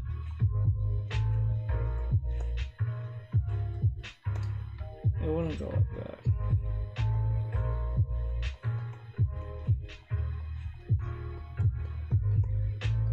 Okay. So like the hemline is this. This is the hemline. The hemline, just to let you know, the hemline is the line, the curvature that starts and begins everything. So like, if I were to say I made her wear a skirt like this, like this here, but it's all the way down to her knees. The outfit is going to hem with this. So like, see how the hem's curved like this? Then the skirt will curve like this too. Okay? If the hem is like this, let's just say the hem is like this on the body for whatever reason, right? This will hem up like this too. Okay? I'm just using that as a form of example. I don't think this is anatomically correct gravity wise, but this is just literally what I'm just giving you what the hemline is. So if you're a fashion designer, if you understand fashion design, you know what I'm talking about. The hemline is literally the line that dictates everything from that point on the direction of the clothing, okay? Most cases. You can sometimes, I think, get away with going the opposite direction if it's pretty much convincing. Most cases. You can pretty much get away with it in that sense, depending what you're trying to convey to people, okay? I'm sorry if this is a bad time for requesting a character design. Requesting a character drawing from you. If you're requesting a character drawing from me, you can go to my Instagram and check my commissions, if that's what you're referring to. And you can look at my commission sheet and see how much I charge for a commission. Depending if it's a fan art or something original. Okay. Alright. So let's get back to my character. So I was working on the character, and we made the heads from last time. We made her adult head. We made her child head. We made her pretty much her body here. Now what we're going to do next is that we're going to draw on her actual body here what she's going to be wearing. So now, since we got through the whole weight, all that stuff, actually I'll put that as a beside thing. So I'll grab this and I'll put this right about here. Here. No, did it wrong. Put it right back here. Okay. So use it as a form of reference so we can always list what's on the side. This is one of the coolest things about Clip Studio Paint. Okay, I'll do that. Thank you. And then once you make your quote or request, it will send an email to me and I'll look over it, and then we'll negotiate whatever we need to negotiate if there's something that needs to be addressed. What are you drawing? Nothing in particular. I'm just teaching. Yep, got it. Appreciate the tips, man. No problem. What are you drawing? Pretty much we're doing a lesson today on character design.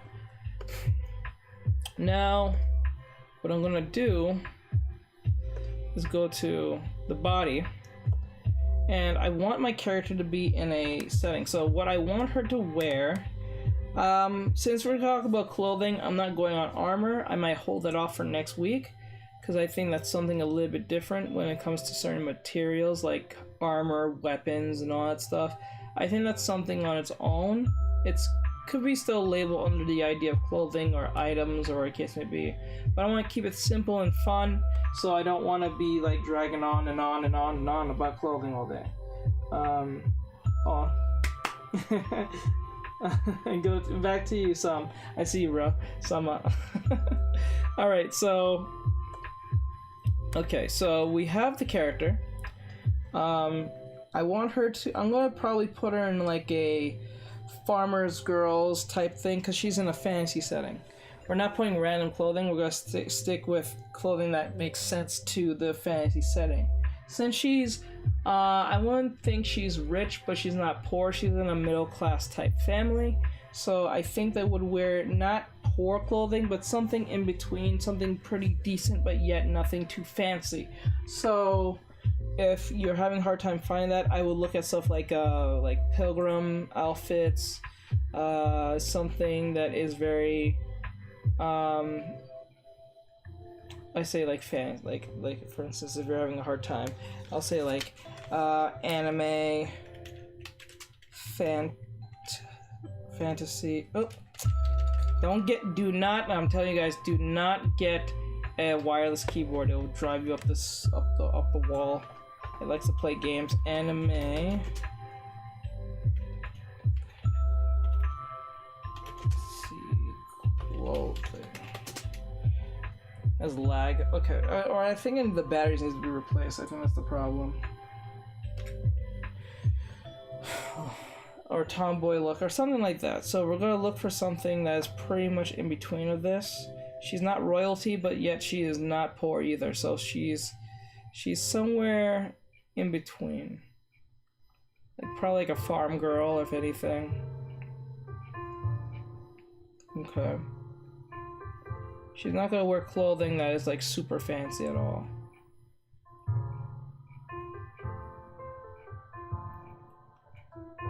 Or I don't even think she'll wear anything revealing either. She will wear something Irago.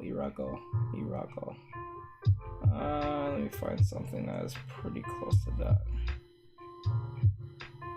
Okay, let me type in farm girl. Fantasy. Farm girl, say farm girl.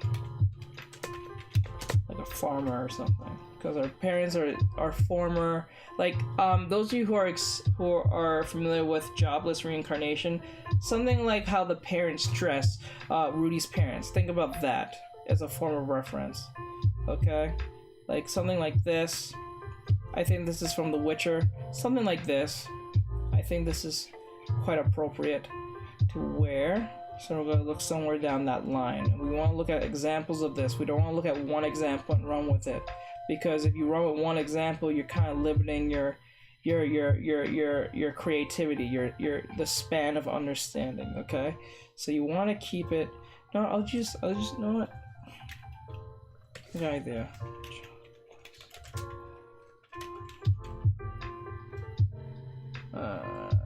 Jobless reincarnation.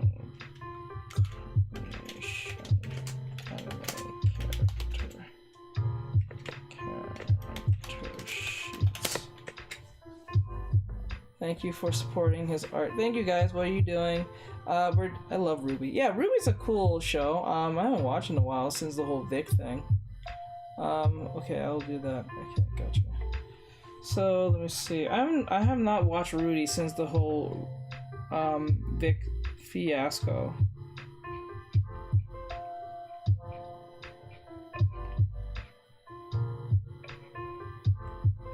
Let me see. They're not giving me much choice here. Did I spell it wrong? I think I spelled it wrong. That's probably why. Oh yes, I spelled it wrong.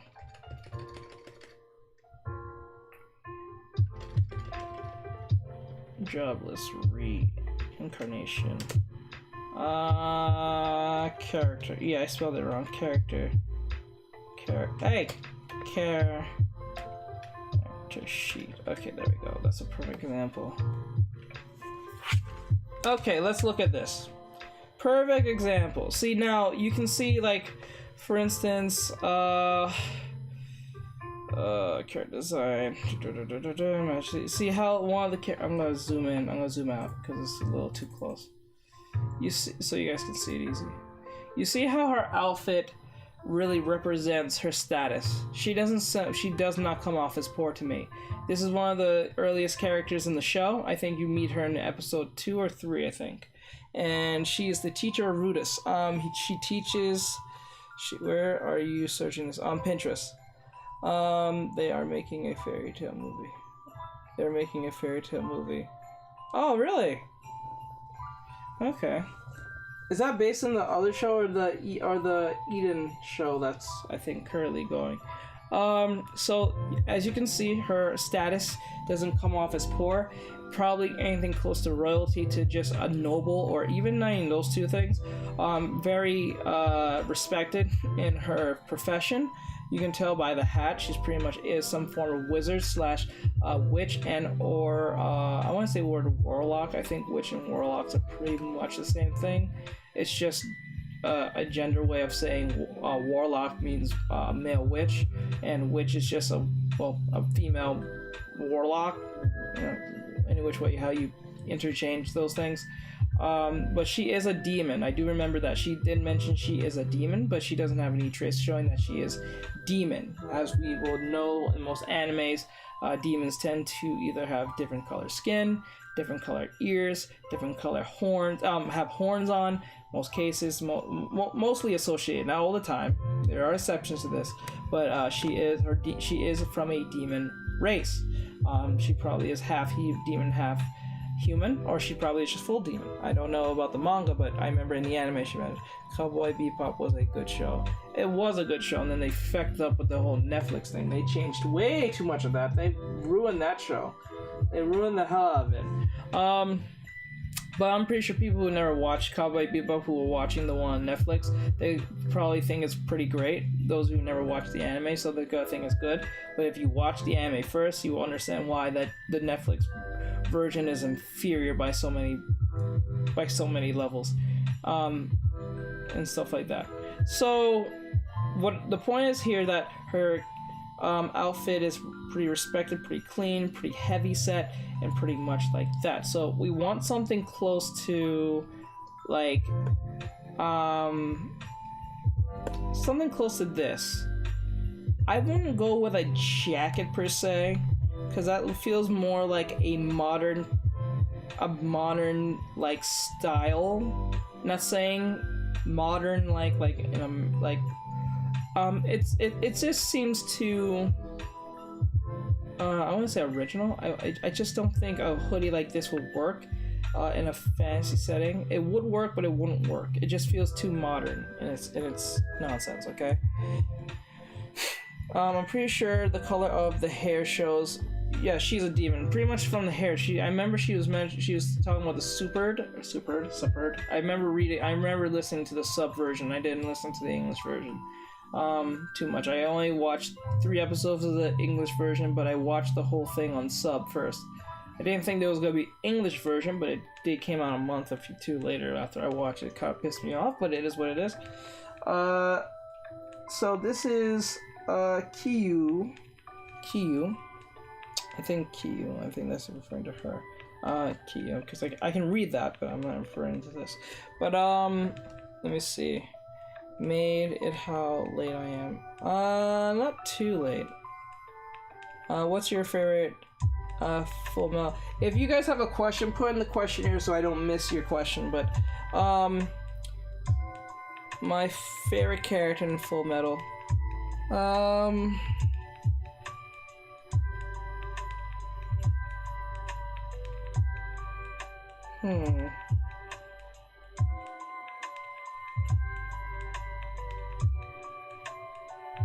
I would like to say Ed, but I think that'd be too easy to pick, so I'll just probably pick Mustang. Because I like his skepticism of things. The remake, Or is so terrible. Yes. The remake is terrible. Okay, let me see. Remake is terrible. I made it how the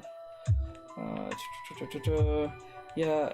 Oh yeah, definitely. I think that's why it wasn't so popular. Wait, what anime is this from? It's from Jobless Reincarnation. Set for teaching on skirts, Ruffles. Probably about an hour and a follow the host. Thank you for the follow, guys. Okay, so pretty much, I wouldn't go with this per se. Maybe since there's not a lot of characters, I think season 2 is out now, but it's only in sub.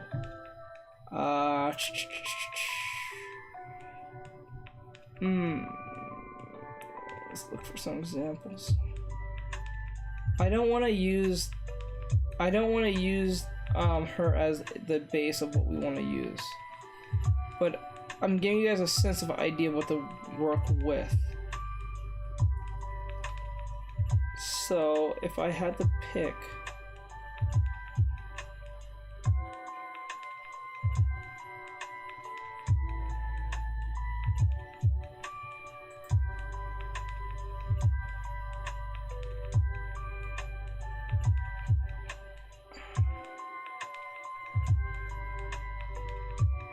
I would go with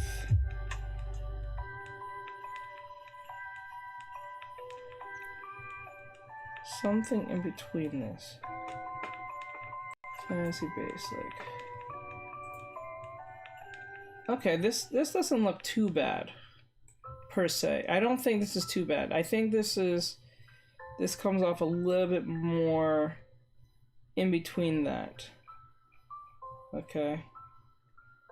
Let's just go with this for right now. So like, this is more of a farmer girl type. I wouldn't say royalty at all that much. Good evening. Hello, RWG. Thank you for the hearts. I see those hearts. They're from Twitch. Okay, so I wouldn't look at this as a form of royalty at all. I think this is like the farm girl next door. Cute girl, but she's a farm girl and she knows how to plant and whatever case may be. Let's go with that. I would like to put my character more of a pants, but let's go with a skirt for now.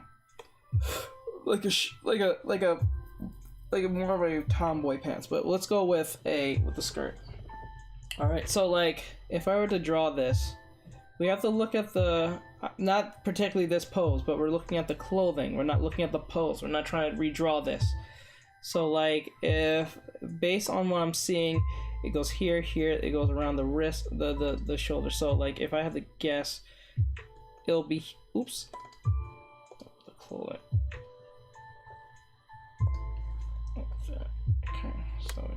Okay, so I would think it would be like this, right? Right, and then it'll kind of like, it will hem itself like this, more of a curve. And then the neck will be here, right? Let me see back. Does it have any puffs? Yes, the arms puff like this. All right, and it has to be in line like that. I didn't want her to wear something like this because I think that'll be too puffy, poofy, too poof. Okay. Let me see. I'm ready doing it now. Okay, so I saw a tiny bit at the end. What do you mean? Unless making skirt ruffles. Okay. Imagine how many ear infections characters with elf ears would get.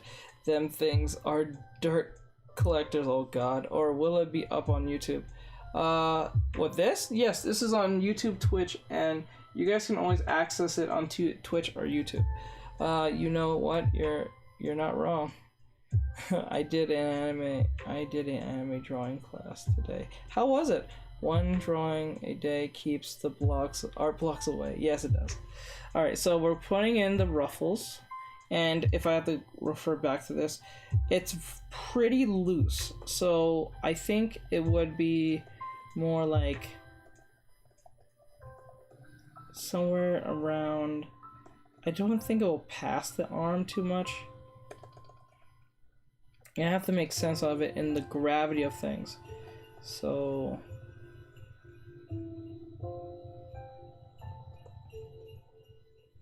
like somewhere like this or something, right? And then the I don't have any indication. So I think the ruffles will be like here, if I had to guess, or at least somewhere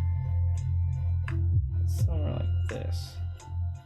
Remember, it is how can I say this? It is ruffled like this, so we have to make sure that everything is making sense and everything's kind of loose. Everything's not tight. So since she's not wearing anything tight, everything's got to kind of fold and or wrinkle at the joints, or it's going to show an indication of it folding. So I'm going to fix this part. It looks like it's too sharp, and I'm going to go with the hem. Remember when I said the hem? So what that means is I'm going to, let me get rid of this section. This is kind of annoying. Okay, so I'm going to like this. Okay, and you see how the hemline is curving up like this? So I'm going along with that curve, right? As long as I go with the curve, everything will make sense. And then now I'm gonna put in her skirt. Her skirt's gonna pass her knees. All right, and see how I have the hemline, because the hemline is curving this way, the bottom of the skirt will curve the same way. Since there's no movement going on, we want to make sure that, oops, make the bump here, make a bump here, okay, and then curve. All right, so these techniques will help you make better decisions on drawing your character. Remember, this is just a sketch, so don't take this as if like this is the final product or anything, because that'd be dumb. It will make no sense. Okay, so I'm gonna close this. I'm gonna push this a little bit more over here. Put this over here. Lurk. Okay, you're lurking over there. I see your RWG. So I'm going to like that. Okay, like that. And then I'm going to, I don't need to make it like, what's the right word? I don't have to make it like wrinkled too much because there's not a lot going on. She's just kind of standing. Okay? So there's not a lot going on. If she was moving, most likely, then this would have been a lot more easier. Or a lot more, not I say difficult, but it'll be a lot more interesting to look at. But I'm giving you guys a very, what's the word? Basic stance, so you have a good understanding what I'm trying to explain to you. Okay, so I'm making the ruffles.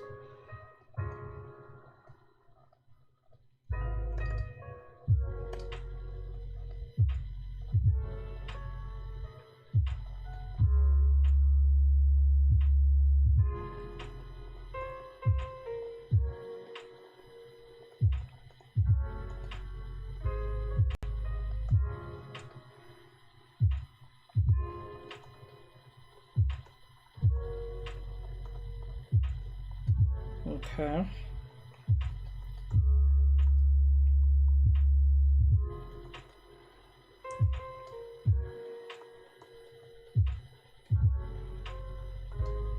Now she looks like we don't want to make her look too like fancy, so we're going to fix these arms. I want to fix her arms. I want it to be a little bit more less, like, we can make her wear something like this. She can be armless, and she can wear, I wouldn't say,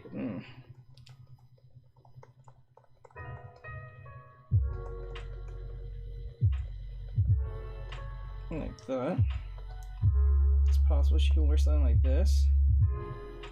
Or we can take away the ruffles.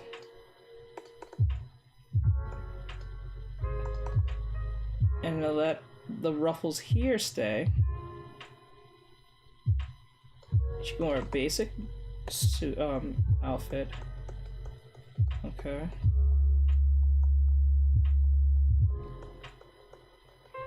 And then it can just go like this.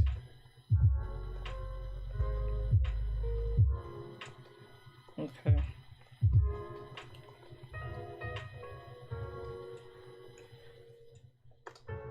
We can bring this outfit in. We can the sky's the limit once you understand how clothing works in this sense, okay?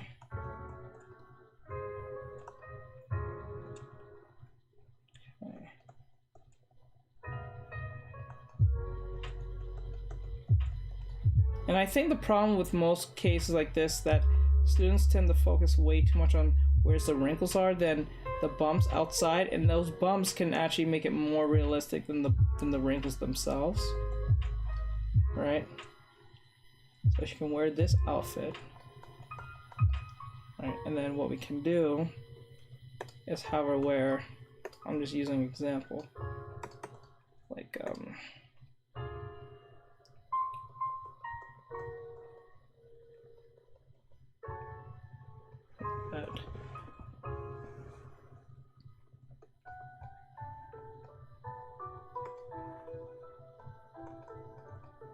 Okay, that.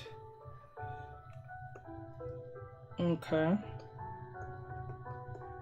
Hold on, I'm about to read you guys' comments. I didn't get to read the comments yet. Okay. And then we can make it more. Here's an example. Oops.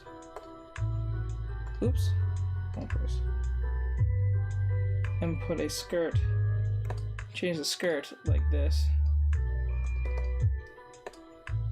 Like I said before, put the hemline like this, and then we can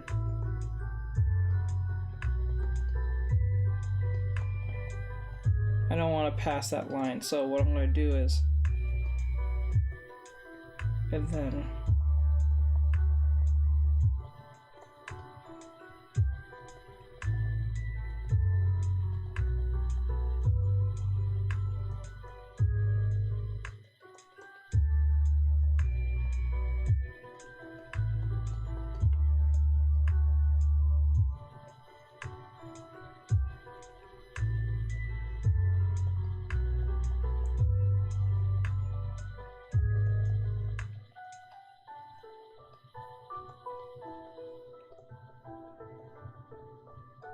now, to make this really work, you have to make sure the lines, and what I would do, I think would be a good idea to get this correct, is to make a second line, like think of hands, like I've mentioned many times before.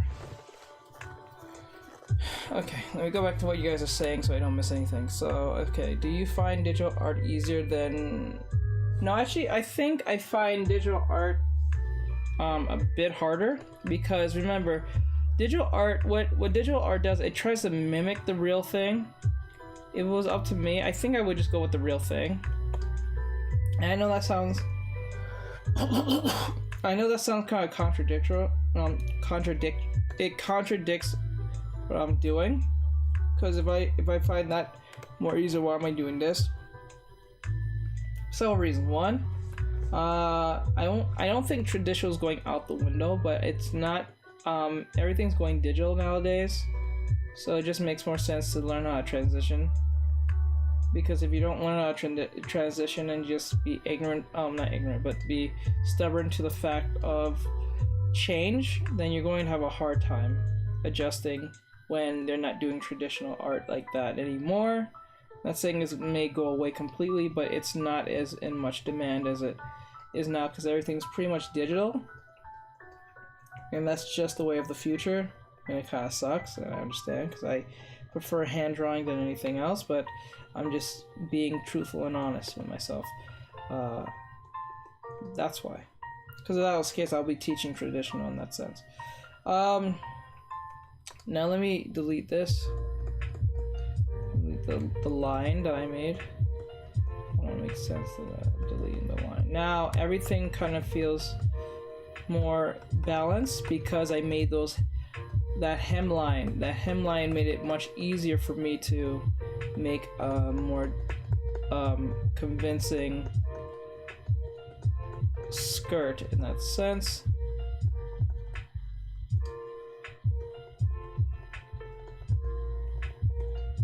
Okay. That way. Alright, now I want her to feel more of a farm girl thing, so what I'm gonna do is put the little I don't even know what you call this. I think it's called it's not the, I don't think it's an apron. I think it's something else. I think it's called, or it probably is just an apron, but it's I think it's called something else. Now look at closely what I did with the apron, okay? The apron goes alongside with the hem. Like I said, everything starting from the waistline, when the hem comes up, this curve up, everything curves up with it. So curve up, curve up, curve up. Okay? So everything makes sense. Actually, you can do the hemline because if I remember right, because remember what to know is, I think remember what Chloe Hahn said is that not Chloe, Zoe Hung said, she said anything past the, because I think the waistline from here to here, or I think here, yeah, here to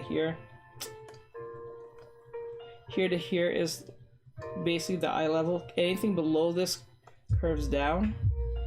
Anything below this, I think, curves down, and everything that goes curves up. So like, I made this little undergarment. I don't know if it's undergarment, but I made it curve upwards. Okay. So like anything here, it goes like 1 2 1 2 1 2 1 2 straight. So it curves gradually up. So it's like 1 2 1 2 1 2 1, and then it kind of goes straight, and then it curves all the way down. Okay, it's like a weird thing. It's something you guys I can't teach you right now because that's going to take way too long to explain. Or so. Oh my god. Hold on. That's all the way up there. Okay. Wait, I didn't miss anyone's responses. Okay. Whew, okay. Let me see what you're drawing. Software. I'm using Clip Studio Paint. Tell me a character I should draw.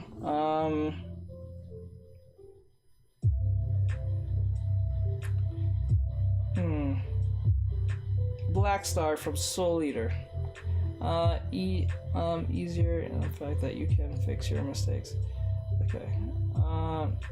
Do you find digital easier? Digital is easier for the fact that you can fix your. Yes, that's usually what makes digital a little more easier to deal with, because you can literally get away with your mistakes. Most cases, that is a thing. I'm not gonna pretend like it doesn't. But sometimes I feel like traditional does it better because, like for instance, if you're doing a drawing, I think this only happens in digital, in my opinion, but like if I were to draw it like this type of curve comes up. This particular curve comes up, and I only think that comes through digital. And it if you know what I'm talking about, like when you try to do a curve like this, it never feels quite right because it's digital, so it's just trying to mimic what you're trying to draw, and it does a pretty damn good job at it, but it doesn't feel the same as if you're using a pencil in real life. It doesn't do these type of curves.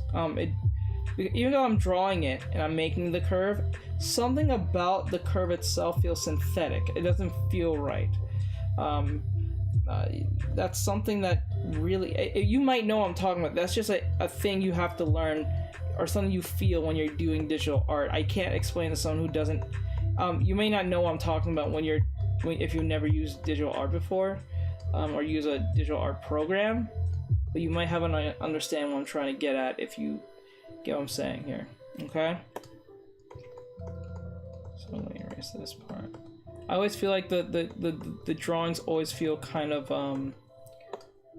sometimes off-putting in that sense. Okay, and then like that.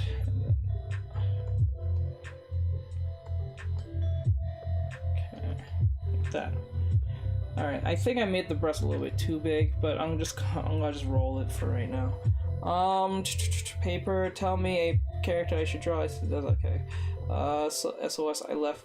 What's happening now? I love you, Z. Looking Pikachu. Okay, I don't have anything to do. I don't have anything to do digital art, like I have no pen for it. Okay, so just do traditional. I like that. The clothes have changed. How long did you take to find hers? I still don't think I'm there yet, to be honest, to respond to that question. I don't think I'm there yet art style wise. Crazy how I use the same program and tablet as you. Nice. SBC 1471. Hey, SBC 1471. What do you do? What is your abilities and why? I know about the SBC thing. So what abilities do you have? I need to look up that SBC. Is that a real one, or that's something you made up? Forgot what that one. If I remember, I think I might know what that one does, but it's gonna be like kind of hard for me because there's so many of them. Looking fine, thank you. Now let's use what I've taught you guys from a few weeks ago with the line. So like here. So like let's put example. So I put the outfits like this. Okay. And then wrinkles here. We'll go like this, and then here. Well, make sense of what we're doing. And then okay.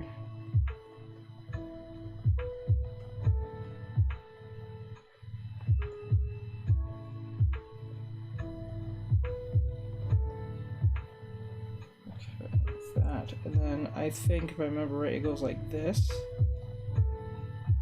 So the hemline goes like this. So if the hemline goes like this, the hem is going to go the same direction. I'm going to go like this.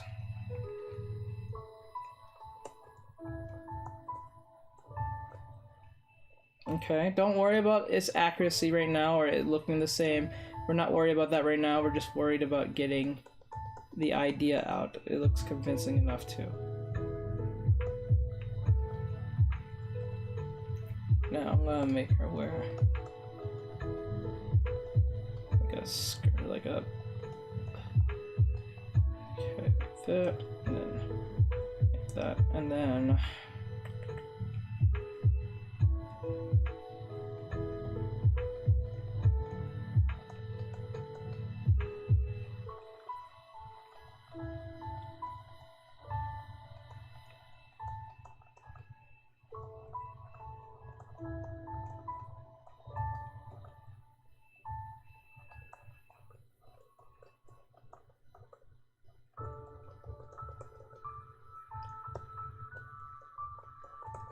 okay, sorry I got quiet because I was trying to make sense of what I was doing. Okay, fire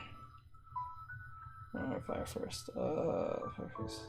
Can you watch the Black Clover opening 10, please? It's really funny. There's a perfectly cut scream. Also, it's I can't do that. I'm sorry, copyright reasons. Because like Instagram has been really coming at my ass for the whole copyright thing.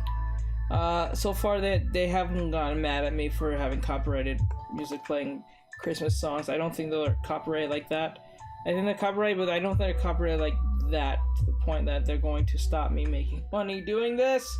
As much as even though they pay me absolutely nothing. But then again, it is what it is. because it's really annoying to do like a whole lesson for like 4 to 6 hours depending on what's going on, and then you post it, then a few days later it says, oh, we can't monetize this video because something's playing in the background again, or there's a song or something, and I was like, oh fuck, not again. It's really annoying. So I may have to eliminate the music in general in my videos in the future. It's pain in the ass, but I even try to use free copyrighted music, and for some odd ass reason, even they still get mad at me for that. And I don't think the copyrighted music, the non-copyrighted music, is meant for like Instagram like that, which is weird because they're non-copyrighted. It pisses me off beyond anything. It doesn't bother YouTube or Twitch though. That's one thing I'm happy about. But if it comes to Instagram, it just says, nope, F you. Copyrighted, so we can't make any money off this. So that video that you made that took you 6 to 4 hours to make, it's not going to circulate it on Instagram anymore unless people physically go to your profile and see it. That's one thing, but we're not going to promote that shit. I'm like, I have valuable information to teach students and I can't get it through because some stupid song's playing. So great. That's why I need you guys to follow the YouTube, so because when I make the YouTube videos, again, which I am, those of you who are interested to see those YouTube videos, follow the YouTube by subscribing. I really would appreciate it if you guys did that. It'll make the job much easier for me, and I can teach and keep these free without trying to charge too much doing this type of crap, because it's annoying after a while when you can't really make off the stuff that you're passionate of doing because some middleman feels a certain way about the music that's playing or whatever case may be. So can you only do it on TikTok? Can you? I will do so. Okay. If I do a drawing, can yeah, I can definitely see it.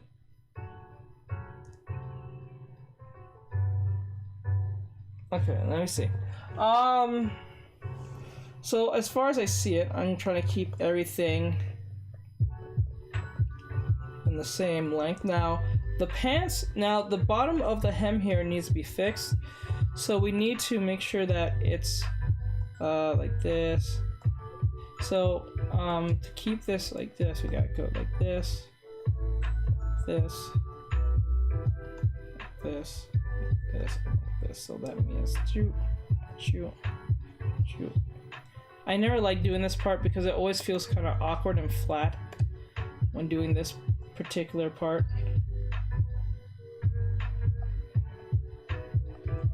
Doing the plates is always so annoying.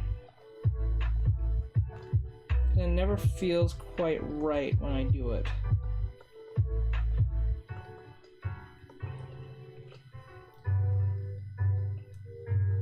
So I'm going to just put it that way for now. I don't like how it looks, but I'm going to just go with it for right now. Because for just educational reasons. Now I'm going to put her necklace is about here. So if that's about there, so it's about here, so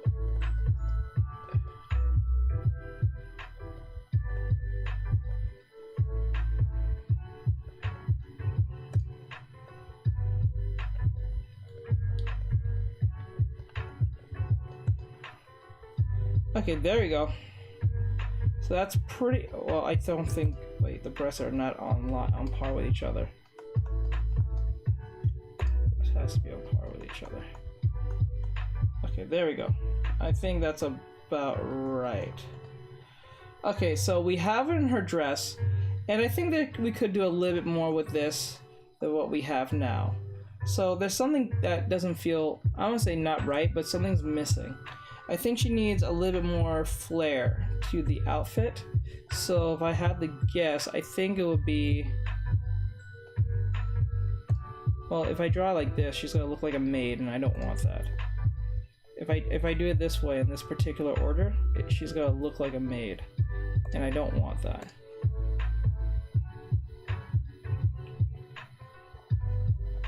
She'll look like a maid. I don't want that. I want her to look like somewhere between a farmer girl and more like a dandelion at the same time. Like dandelion. I don't know if that's the right term. Dainty. There we go. I said dandelion. His necklace. Da da da. Oh. Okay. I spent an hour at the class drawing a side profile on the face. That's good. The more practice, the better. You draw good. Thank you. I appreciate it. I appreciate it. Oh. Okay, so now we can make this look a little bit more. We can make her outfit a little bit more. Let me delete this part. I don't need this part anymore.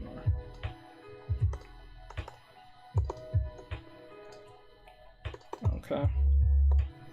So her outfit could be like this, depending on how you act. So it could be like this. We don't want her to look like she's royalty. We don't want that happening, because that'll defeat all the purpose of this. So I want to make sure her. I wish I had more examples of this very girl here.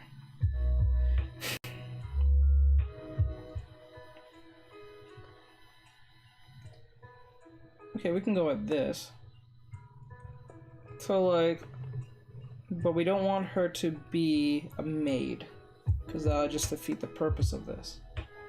So if I have to guess, the outfit can be a little bit of both. Now that the ruffles are always such a pain in the ass to deal with, they're almost like the hands of clothes. Yeah, ruffles are like the hands of clothes. It's freaking annoying. So like, we can put more ruffles like this,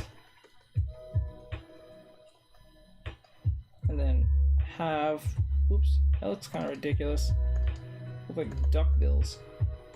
Okay, let's go back. Make sure we're doing them right. So.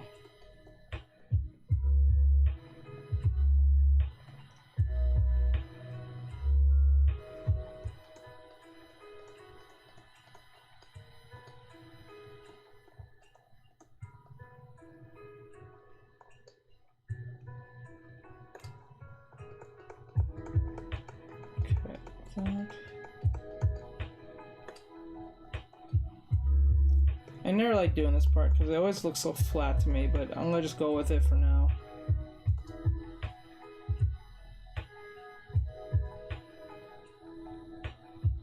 Oh, and another thing, erase this part. I don't need, because the clothing's underneath, so we want that there. Okay. You could do the same, but not as many ruffles. Yeah, maybe. Oh, hello, hello, hello. Oh, no, okay. Maybe I'll erase the ruffles again, because I just don't want to deal with it. I really hate dealing with ruffles.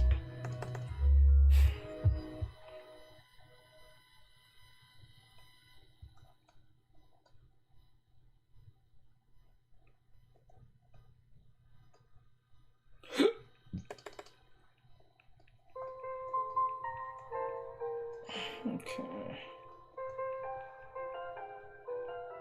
Like that, and then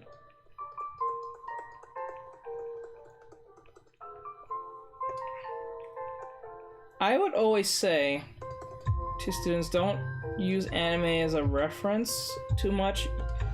Use it as inspiration, but don't use it as a reference, because remember, anime references is what you're doing is taking an interpretation of you're interpreting an interpretation.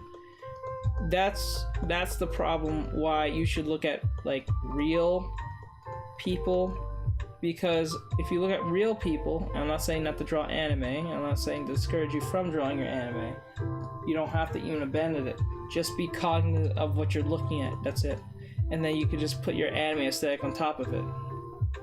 Okay, so what I'm saying is this: I will never tell my students to stop drawing anime and go draw real things. I would say go draw real things in anime form by looking at real stuff and try to interpret it in a way that you can. So I'll never tell my students to give up on your anime drawing just because I'm going to tell you that the masters didn't do anime or some shit like that. So I don't think that works. Good advice. And just blend them together. I don't see why I have to stop you, because remember, majority of most art teachers who are not in, like, when I say art teachers, I'm talking about the brick and mortar school. I'm not talking about the universities who are making this their job in the sense of like game design and stuff. I'm talking about like your elementary schools, your high schools and stuff like that. If your teacher tells you to like draw real things first, but you've been drawing mainly anime, I would tell you as your teacher, do not listen to that. Go and combine the two, because remember, most teachers who are pretty boomerish don't understand anime, and if they do understand it, they look at that Chinese shit they refer to it as, or that Asian shit. No. What you should do is tell your students, because most of them are in there because of that so-called Asian Chinese shit. They're in there because they like anime, they like Dragon Ball, they like Jobless Reincarnation, they like Gurren Lagann, they like Pokemon, they like Digimon, they like every big-eyed character that you probably have seen on the screen. So like, they want to draw that, and you're their help to draw that, even though you may not know anime. So what you should do as a teacher is, okay, I see you're like anime, even if you're familiar with the medium. What you should do is say, okay, you want to draw anime, and I need you to draw real things to understand anime. So I would tell my students, look at studies of like Cowboy Bebop, Space Dandy,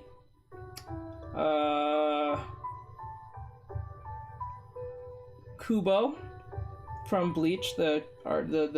Look closely at their anatomy, and then combine the idea of the anatomy of real people and put your style with it and slap it together. You have more fun doing that instead of you trying to make an arm look realistic, because majority of these kids that are walking in your classroom do not give a shit about the lighting about your rocks. They do not care about the astral projections of rocks. They don't care. And how realistic it looks and balanced light and ambient occlusion, they do not care about that. All they care about, how can I make my anime girls look as waifu as possible? Okay? Let's just call it for what it is. Most of them wants to draw anime girls for whatever reason, or even anime guys to make them look badass as possible. Or they want to make their next manga or love romance or whatever the hell. So I, as a teacher, would tell you, don't abandon your anime influence. I would encourage you as much as possible to use that influence to keep you going, because if I stop you, then you're not going to want to draw it anymore. Okay? The worst thing you can never do is kill a kid's creativity and or motivation towards something as a teacher. And I get it. Those of you who are more realistic drawers, I understand where you're coming from. They should learn the basics. They should learn the real stuff. They should draw only real stuff, but that's not what they're here for. And I know they should know the harsh realities of this, but they have to understand that what they should do is try to find a medium so it doesn't burn them out. They don't feel discouraged or scared to draw something that looks really complicated. Because the one thing that makes a lot of students give up is the fact that they don't see improvement, the frustration, they don't understand why their drawing don't look right. This is why I always tell them shapes, form, gesture, perspective, and then last but not least, proportions. I never put proportions first, because you can have a proportion sized character on all fronts, but if they look robotic, it defeats all the purpose. This is why you should learn your gestures before you learn any of this, because if you learn your gestures, the character will look fluid. It will look a lot more realistic, well, not realistic, but a lot more convincing in its nonsense. Okay? That's why you should learn gesture/figure drawing first, because it teaches you to break away from that stiff behavior. That's why I never say put proportions first. You should make that last, because you can make a drawing look amazing without even being proportionally right. For instance, I'm working on this drawing right now. This is from DNF, that new game that Arc Systems is working on with Nexon, I think. And I did this the other day. I'm working on this today. You can see that it looks pretty right, it looks pretty awesome. But there may be, someone here may see a lot anatomy problems, which there is. The hands. I don't think the hand should be that close to this finger, and I don't think this arm should be a little more defined. I think the neck should show a little bit more, so they show that his neck is actually pushing out. You know, these are things that you should look for, but yet it still looks cool because you understand the fluidity. You understand the fluidity of the drawing, okay? It feels right because it has fluid. It's fluid in its movements. Okay, so it doesn't feel stiff. It doesn't feel stiff. It doesn't feel as stiff. Okay. Breath. Take a breath, man. You should. You sound. No, I'm not irritated. I'm just being very confident in what I'm saying, because I know how when people are on live, they don't really sound like they're too aware of what they're saying. Oh my gosh, that's amazing. Thank you. So yeah, I'm working on the character of the new announcement of that video game that's made from Arc Systems called DNF. I think it means Dragon Dungeon Fighter, but it's now a fight. It's originally called Dungeon. I think it's called Dungeon Fighter. I think that's what it's called.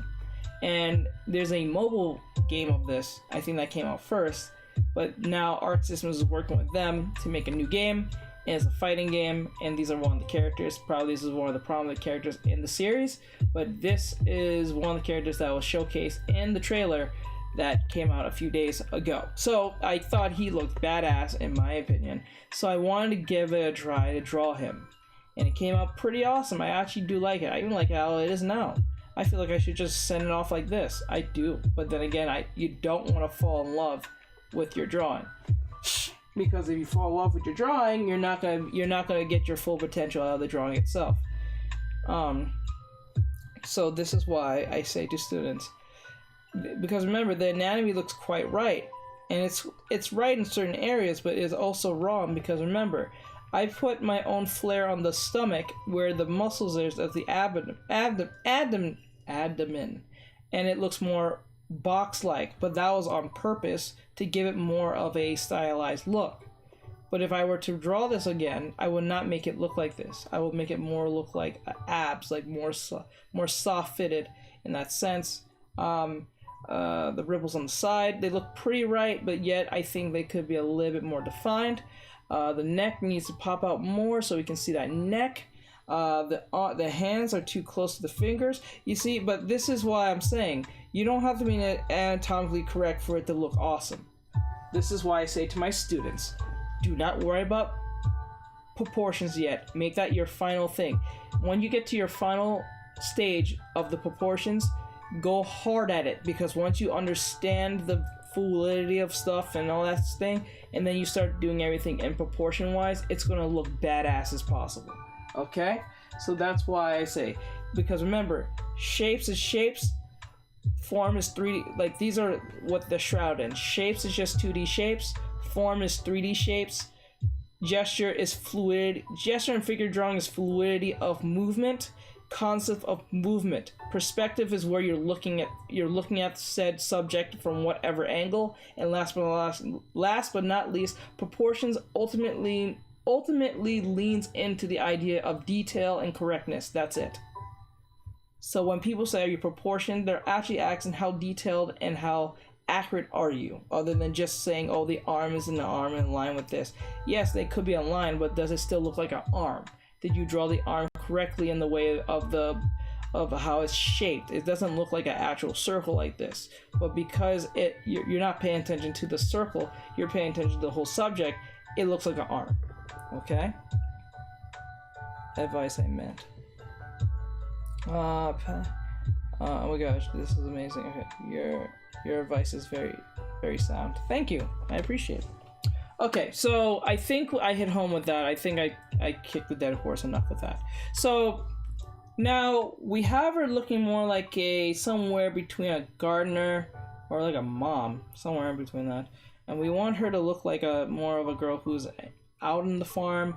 I don't think her in a dress too much. I can make her wear a sun hat, but then she'll look too modern. I don't think that makes sense. So if I had to guess, I would probably dress her more like this. A farmer girl will look more like this. Yes, I think this makes more sense. It looks between of like an actual maid, but yet it's not. So to fix this, what we can do is erase what we see here as a form of reference. Okay, so we can erase this here, and look for what we need by taking this away.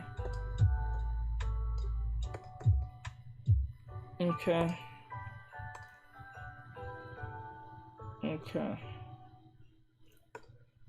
And then I'm going to take this part away where there's this big gap here. Take this away. Take this part away. Okay, we're going to take this part up here. Okay. Now I'm going to I don't want that. I want to go back here.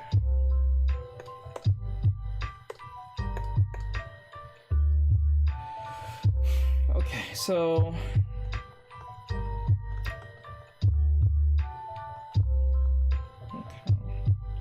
and then I'm going to if I remember right, colors are really weird sometimes, so like I'm gonna take away her necklace for right now. I don't think that's the one that important right now. Take away her necklace. I'm going to 1, 2, 1, 2.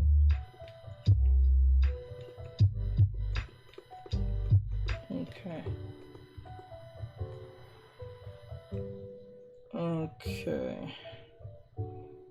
And then what I'm going to do is add the frilly part of, okay, so we're going to, this part's going to be annoying because I hate doing the frills, but I'll just, okay, I don't like putting the frills too much, it always bothers me.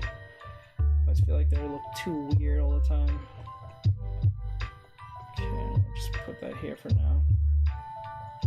I'm going to use it as a form of reference so we know where we are. Okay.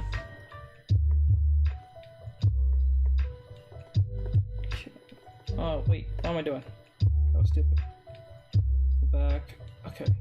We want that to be like a square.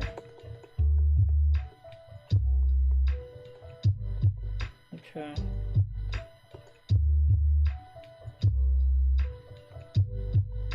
Okay. Go back. Okay. Oops. Yeah, like this, like this, like this, and like this. Let me take away these frills, it's gonna bother me too much.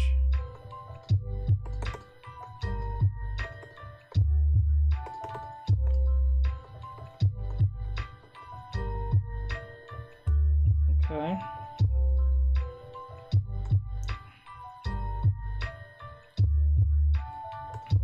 Now the collar is too small, so we gotta get rid of that. Hold on guys, I'm about to read your comments. I'm sorry if you think I'm ignoring, I'm not ignoring. Just want to get this out of the way because I'm on a timer. So forgive me if I'm taking forever to read your comment.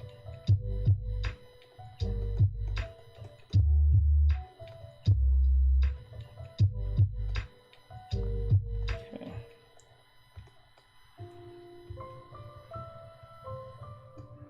Alright. Now the frills is actually part of this part, so I'm going to erase the edge of this. Okay. And I'm going to do that. And then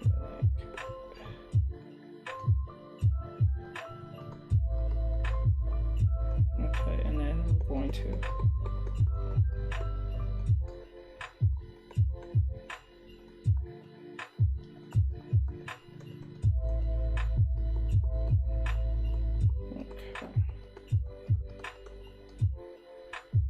Okay, I don't like this because it looks too poofy. It looks way too poofy for its own good, so I'm going to.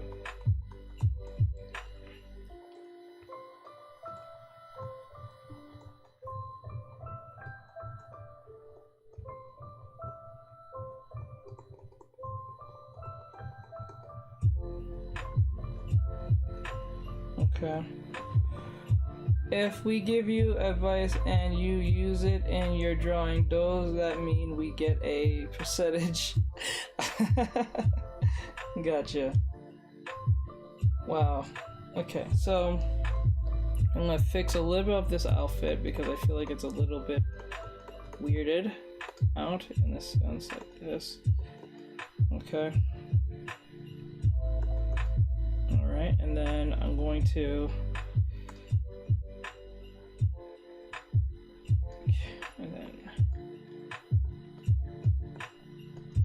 okay, and then back.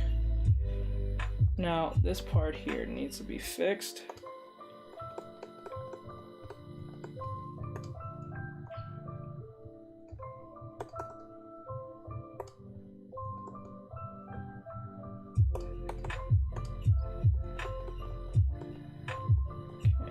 This.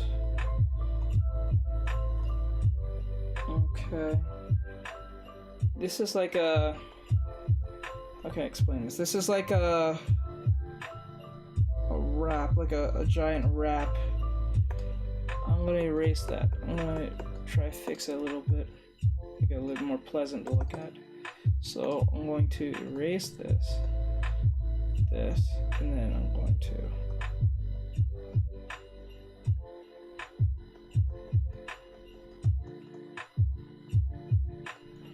And then what I'm going to do next is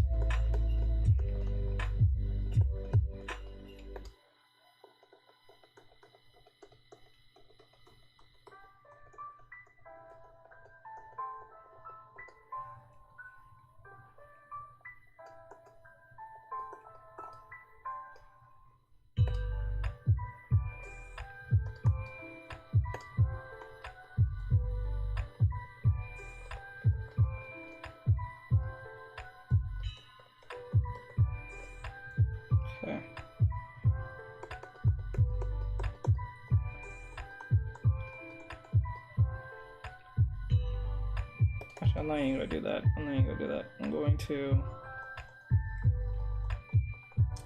Okay. Put back up. I don't really like the. I think I made the breast way too big for her own good, and that's where it's kind of like obscuring everything, and it's kind of annoying to be honest. But I'm going to leave it alone for now. I can always make changes and adjustments later. Thank you, Nico. I always have trouble getting the feet right with the shoes angle-wise, I mean. I understand what you mean. Sometimes the feet can be really weird, depending on what you're trying to do. Like this, and then...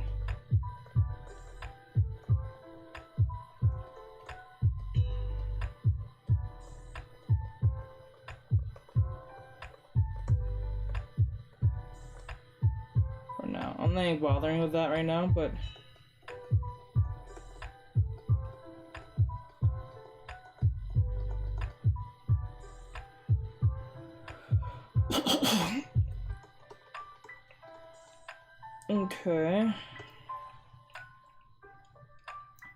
okay, so we got that out of the way, and I'm gonna open this.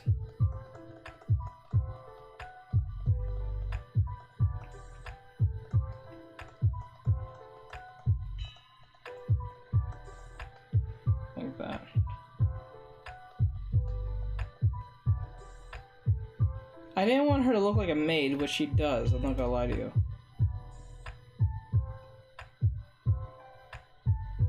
And I think it has to do with this part.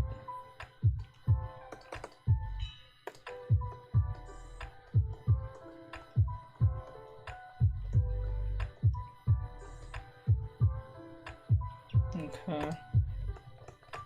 Erase this part too.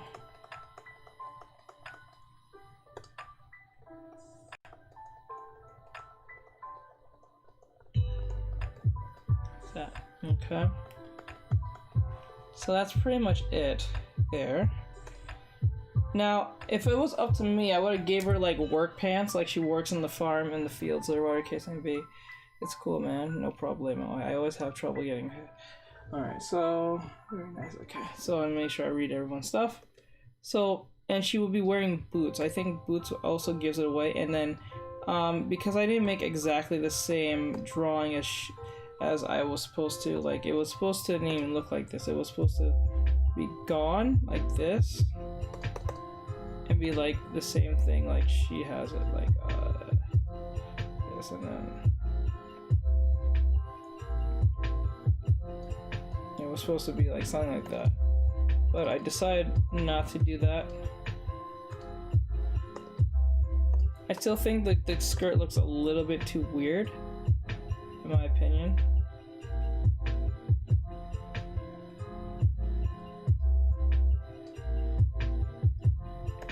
Looks kind of odd.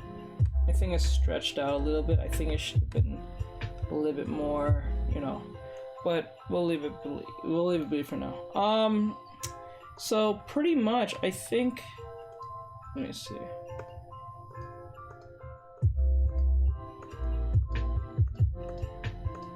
Here, let's take away that.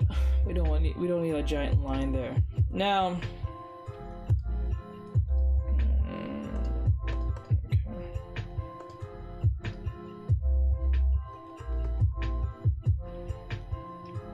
Oh, and another thing, we gotta make sure that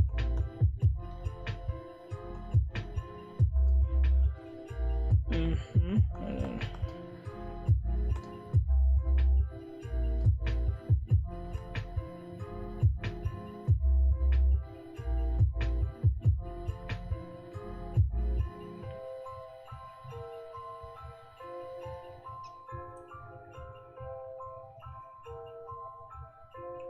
okay, so like there's a very fine line of drawing this type of outfits, because the type of outfits that you draw can really show what kind of fantasy base is this. Because like, for instance, if I were to draw her like this particular, if I were to draw my character looking like this, she'll look too modernized to the point that she looks like she's either in this century or somewhere in, probably without the purse, like 19, I will say 1940, 1930, no, like 1871, because of the, like how it's dressed, but not as low as this. I don't think it'll be even all the way down here. If it was in those type of era, the skirt will be a lot longer down here. You have to make sense of it. But this will be more in our era, because not only that the skirt is much lower, but the purse is there. I don't think purses existed in that time, like that. In like 18 something, 1800s, 1700s. Probably in the mid or late 1900s or so, like very late 1900s, like 1960 or 19, like from 1940 to 30 at late 1930 all the way to like literally 1999. Girls still wear has like purses back then and now, but I'm just saying, if I had to guess. Okay, so,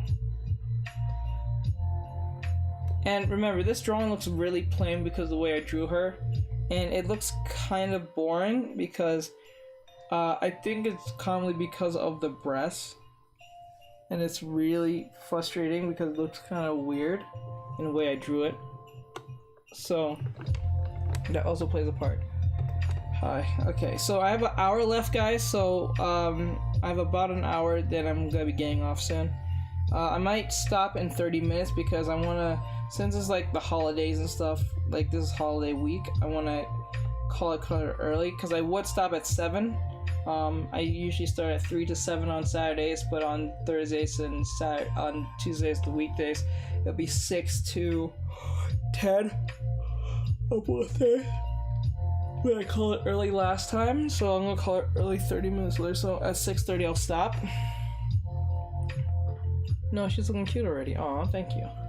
Okay, so what we're gonna do is compare and contrast where we can, like, you know, get better at this. So I can really see the weaknesses in my drawing. So like the weaknesses that are there is what? Where is it? Okay, wait, back. Okay, so the problem with this is that the weaknesses is the little things like the collar is very weak. It's really not together. That's one. The frills is definitely not there because it's too kind of short and it looks it's not confident. My frills are not that confident. They're kind of like boring. Unlike if I was drawing an anime eye, it's very confident. It's really in your face. You can read it. You can see it. There's no problem. You know what I'm saying? See, that's how you know your drawing is not great. It's because you're not confident in its logic and or its behavior and what it's supposed to do. That's how most people don't realize why the drawing is so right, because either you're lacking some type of knowledge in it. Now that you can't draw it, you're lacking an understanding of the drawing. Most people think if I draw it over and over and over and over and over and over and over and over and over and over and over and over and over and over and over and over and over again, I'll eventually get it. Yes, you'll get it, but that's the hard way of looking at things. What you should do is understand the concept that you're doing, right? Because you can sit there and say 2 plus 2 equals 4 all day, but if you don't really understand or practice enough on the fact of understanding how addition works, then you're going to have a hard time, okay? Which is not hard, but I'm just using that as an example, okay? So like, for instance, if you don't know how long division works, like no matter how many times you say 6 divided by, say, like 30 is literally 5, because 6 times 5 is 30. It's going to be 0, and there's nothing remaining, right? That's fine. You can practice this equation over and over and over and over and over again. But if you don't know how, like, say, 6...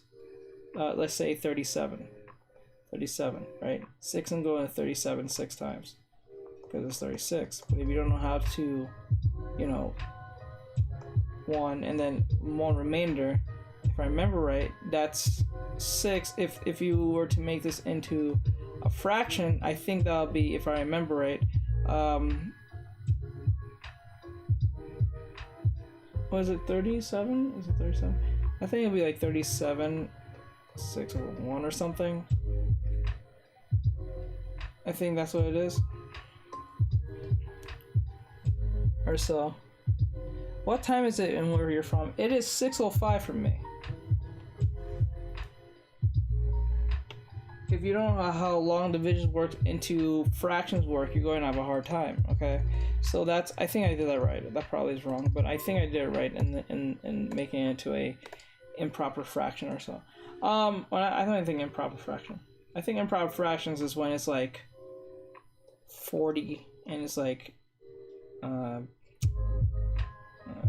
80 or something, and then you have to convert it, and how many times 40 can go into 80, 40 can go into 80 twice. Like literally, it'll be literally 2, right? Or if I say 81, it'll be going to 2 twice. 40 is at the bottom, and there's 1 remaining. So you make this improper fraction into an actual fraction. I think that's how it works. Okay. What time is it? Where are you from? Look at the Q&A. It doesn't say anything to me on the Q&A. Did you leave a quick... You didn't leave anything in the Q&A. Well, it notified me. Hello. So that's what I'm saying. So if you don't understand the concept or how it functions, then you're going to have a hard time.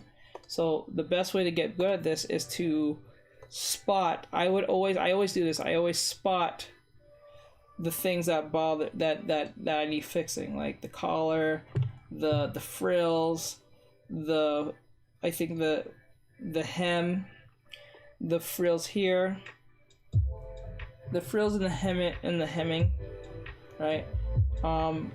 Once you do something like this, it's easier to spot trouble. If you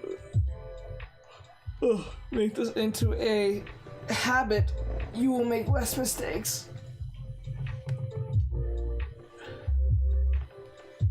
Okay. I did on mine Q&A. I'm not sure if that means like you send it in the Q&A in the box, or you mean something else. All right. Oh, don't want to do that. Okay, so we got to that point. So pretty much, we know what's the problem with this. We need to have more confidence in our clothing. I have confidence in my clothing, but not as confident as I think I should have it. Like, I know I can draw clothing in a form, in a sense, but I don't think I have a good understanding of clothing just yet. That's why I'm practicing what I'm practicing, because, like, let's just say this skirt was like this, right?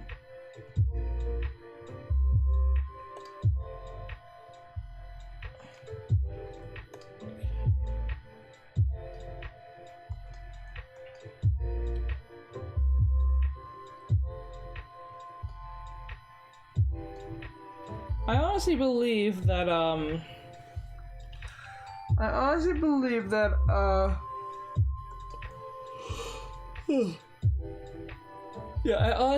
that this could work if clothing will look even better if you can try to keep the lines as thin as possible.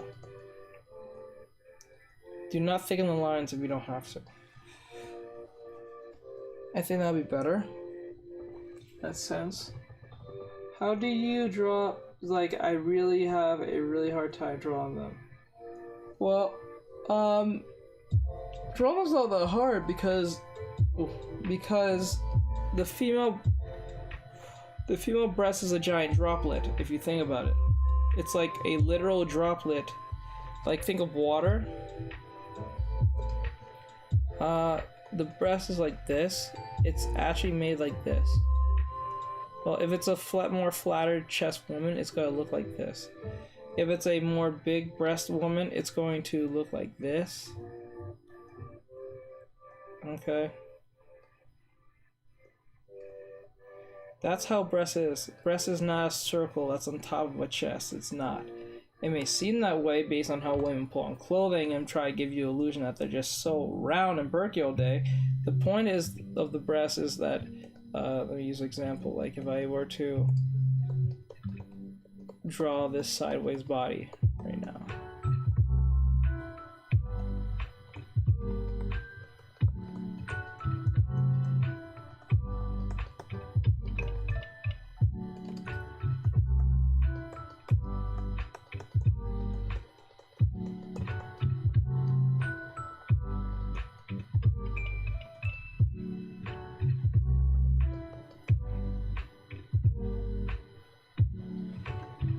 So the breast will be like this. Oops.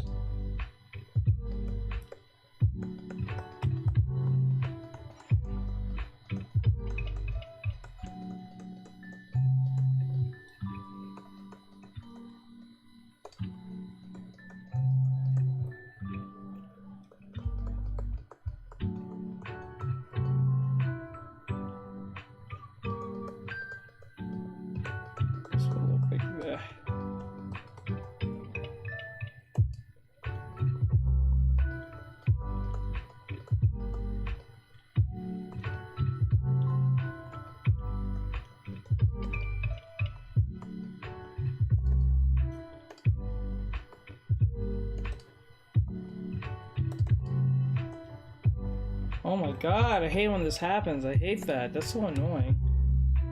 You need a coffee. I definitely knew. I'm tired as hell. Okay, so like that. Okay. So the breast is like this.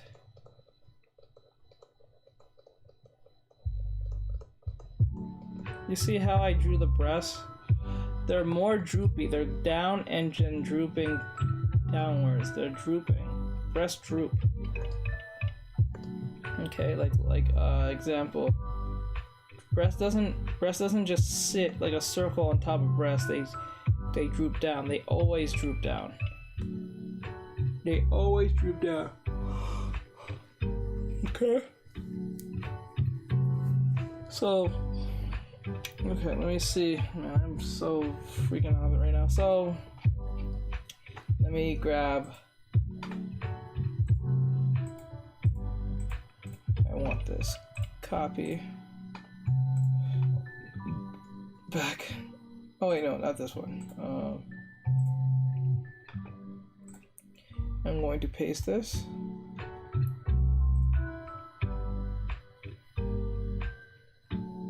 Okay, we got the body up here. So what we're gonna do next, and pull this up.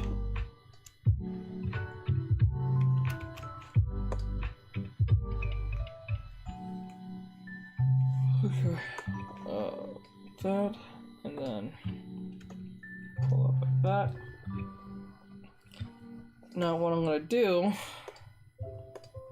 let's go back over here, and then we're going to put more clothing on this. So I'm not gonna put every clothing, do every detail like I did before, but I'm going to just give you a sense of things. So we're gonna draw her body and more, I want to say another skirt. I'll go put it in another like farm outfit. Think of the girl from those of you who know what I'm talking about. What's that fucking show? Goblin Slayer. His childhood friend, I think, the Goblin Slayer. The girl who's out back of the farm. She wears nothing but pants. She doesn't wear a skirt. She always wears her farmer clothing. Or cowgirl outfit. I don't know what you want to refer to her. You need coffee. Okay, so I read the. So what would happen is that I would turn this down. Right, we have a very anatomically correct version of this. So I want to. Every time I hear this song, I think it's a Coca-Cola song. Okay, like dun dun dun dun dun. Okay, so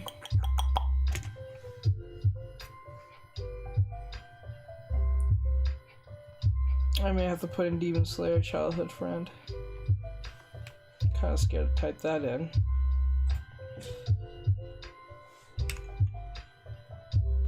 Okay.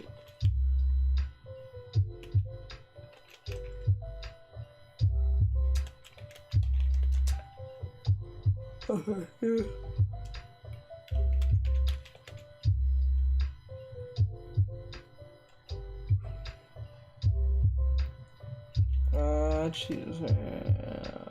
What's her name? Farm Girl?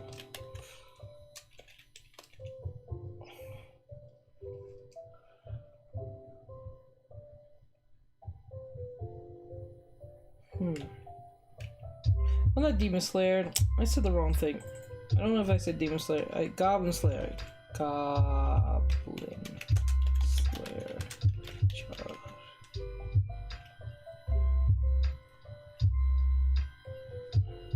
Okay.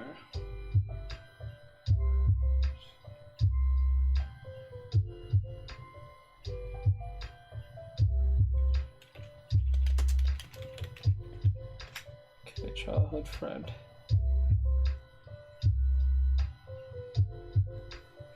There she is. That's what I'm talking about. I think she would work perfectly fine. Alright. Hello, Lufette. Hey, Luf. Okay, so she's wearing like this jumpsuit, right? So let's use this as a form of reference. I'm not gonna say I'm gonna use this at all, but I wanted her to have something similar to this. Okay. So, first, I'm going to.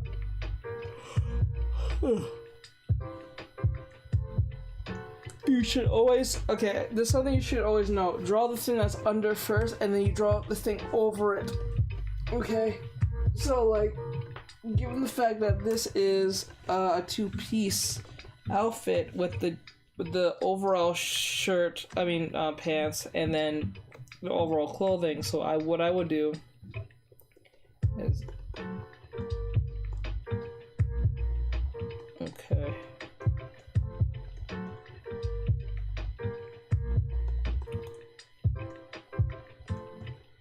Okay.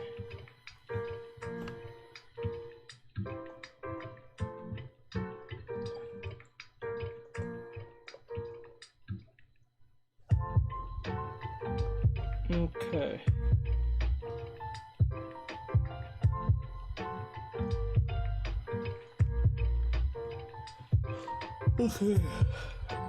I did it on mine. Okay, did I just make sure I read everything you guys said? Okay.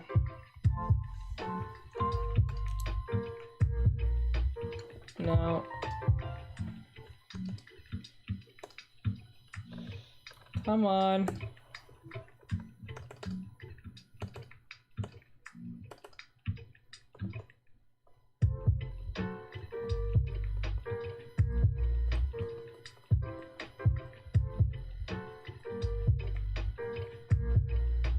Okay. Now the pants.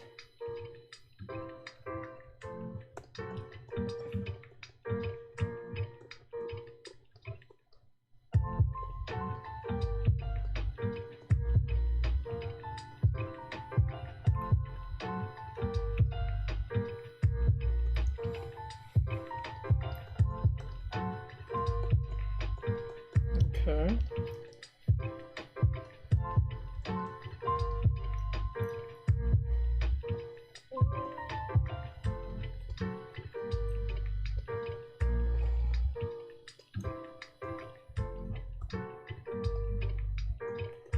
Okay, like that.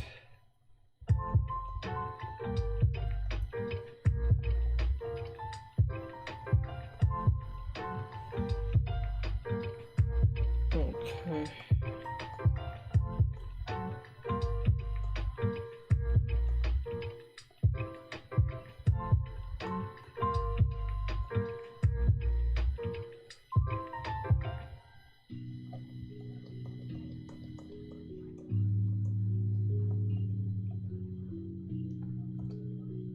Ugh. A little late.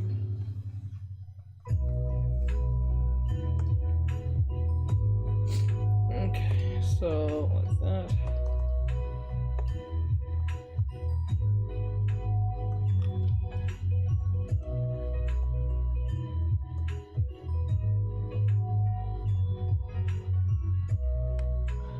Okay. So that's pretty much what that is.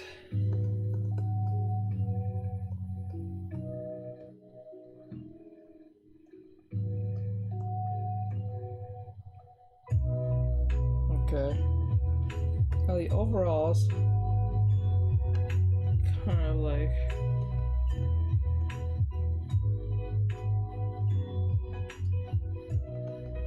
that, and then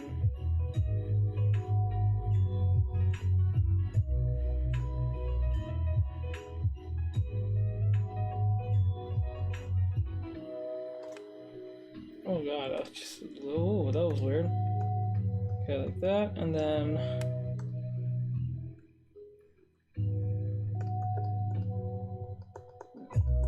that.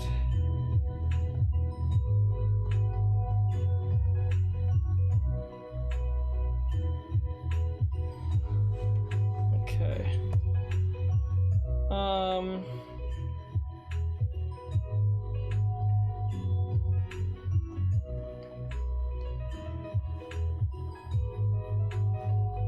I just finished sketching and drawing a pig. What should I do? Wait, what? Or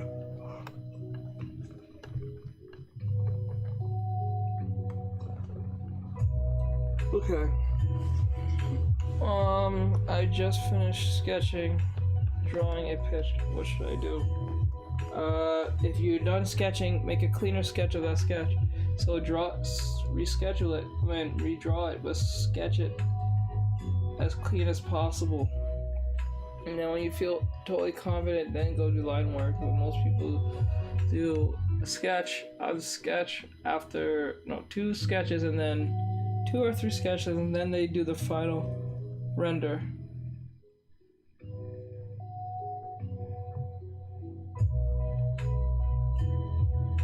Is it clean? Compared to my work, well, yeah.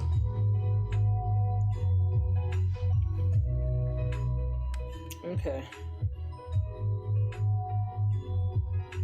Okay, sorry, I'm just totally out of it right now, guys. I'm sorry. I got 10 minutes left, 8 minutes left, so I'm looking at the clock just like you guys are. I just do go to bed. I don't want any homework. Okay, so she makes a lot of sense in her nonsense because, like, okay.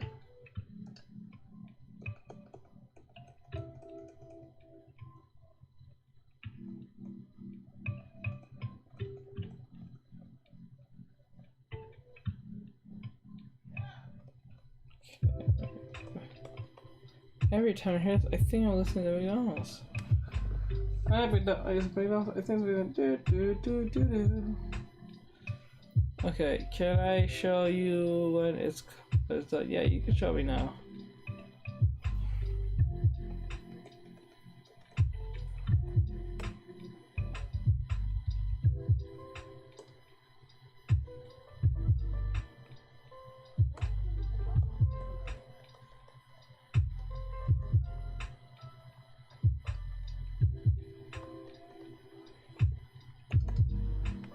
Okay. Can on Instagram, just send me a DM and I'll look at it.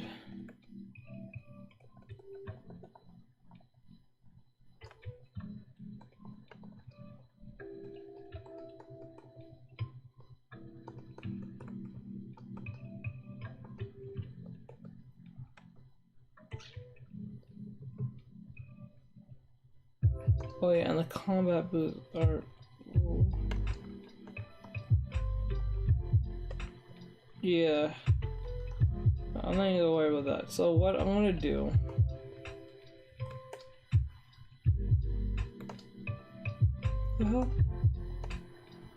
Okay, so... It ultimately falls under the idea of the hem. So if the hem is like, let's just say, if the hem is like here, and everything after that part has to go here. You have to go there.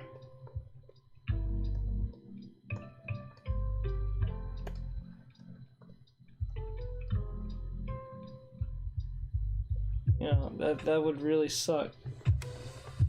Okay, so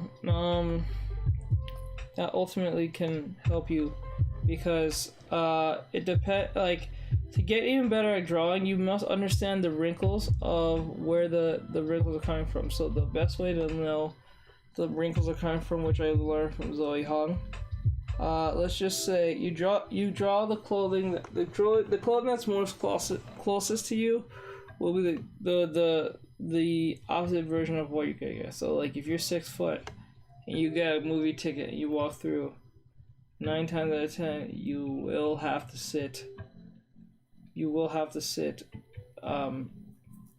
in class by yourself by that much per so you go by what's more closest to you, and the one that's most closest to you or you have no issues with will pop up. So like this arm, I'm gonna go to this arm's coming at us, so everything from this point will be shaded on this side. Me and my sister will be over here. We're too light over here. You don't have it, so you can always go to. If you're on TikTok, you can find it there too. It's my bio, the link.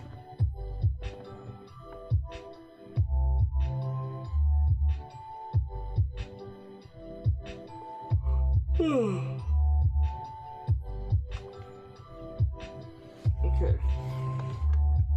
So that's one way of looking at it. Okay.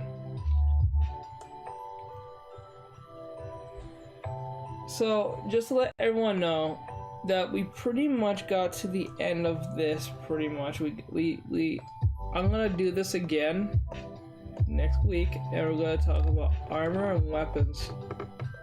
We may talk about weapons and armors because for some odd reason, I specialize drawing weapons when I've never I've seen weapons before, but I can see it once and pretty much draw it. That's kind of scary to know, I think. Or so. So today we learned how to do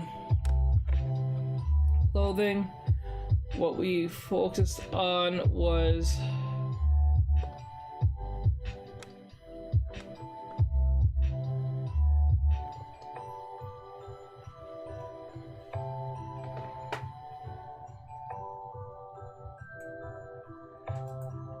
okay, let me put it this way. So, what to look for in clothing. 1, the weight. 2, the thickness and or heaviness. I mean, thickness and or thickness. Oh, thickness or thickness. Thinness and or thickness. I get sleep. And material is leather. The texture is smooth. That's usually referred to color theory in most cases. And subgenre, it is what was it called? A jacket. She's looking really cool. Okay. Not really sure how to feel about that. When are you going to be live again? I'm live. Shit. I'm live. Hold on. I'm live.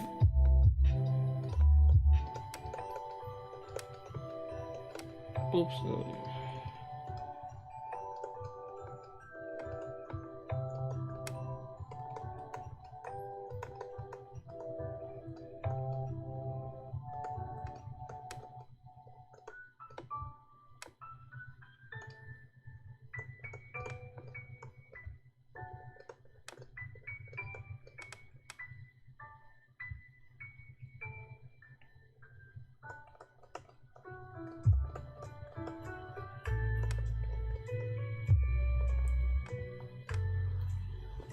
Alright, so if you want to find me on these platforms, there you go.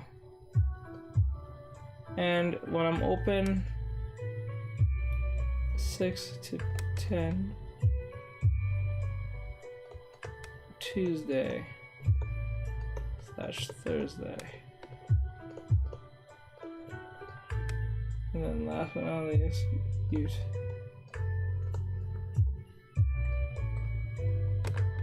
Okay, YouTube. Oh wait, not YouTube.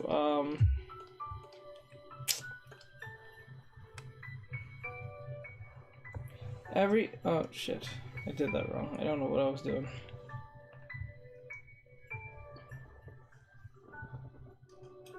You're amazing. Oh, thank you. I appreciate it. So are.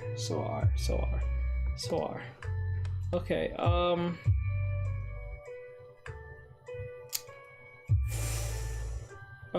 PM. Okay, I go Thursday, Tuesday. Oh, and Saturday. Saturday is 3 p.m. to 7 p.m. Since he died, I'm taking more heat of, like, we got 3 a.m. to 2 p.m. Oh, I'm not talking today. 3 p.m. to 7 p.m. So, for Saturdays. There you go.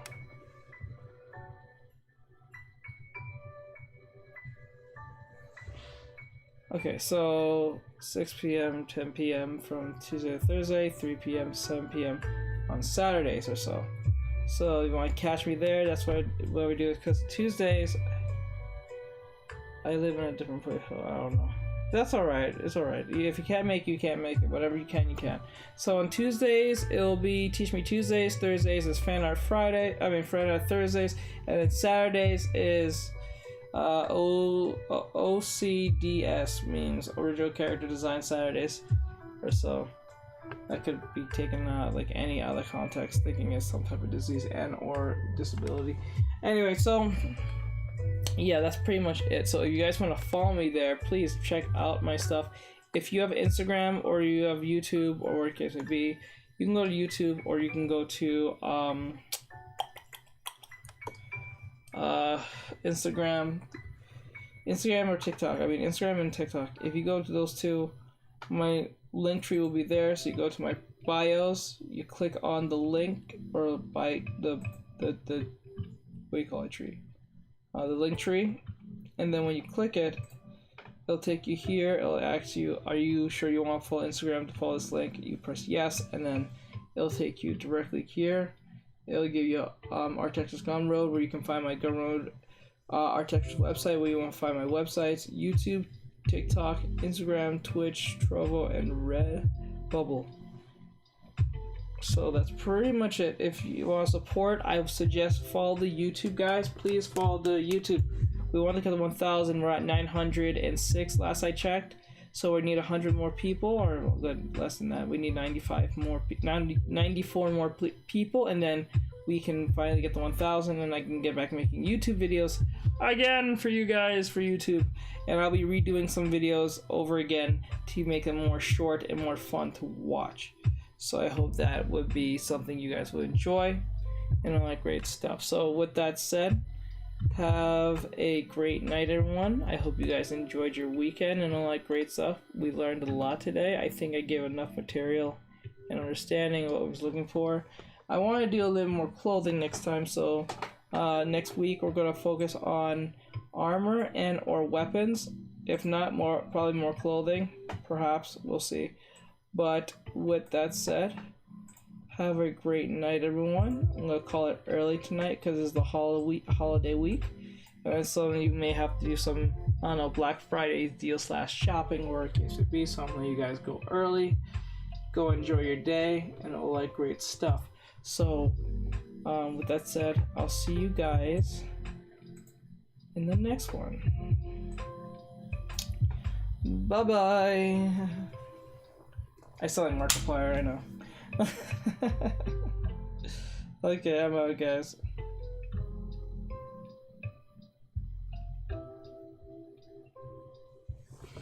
Alright, guys, those you Instagram, I'm out.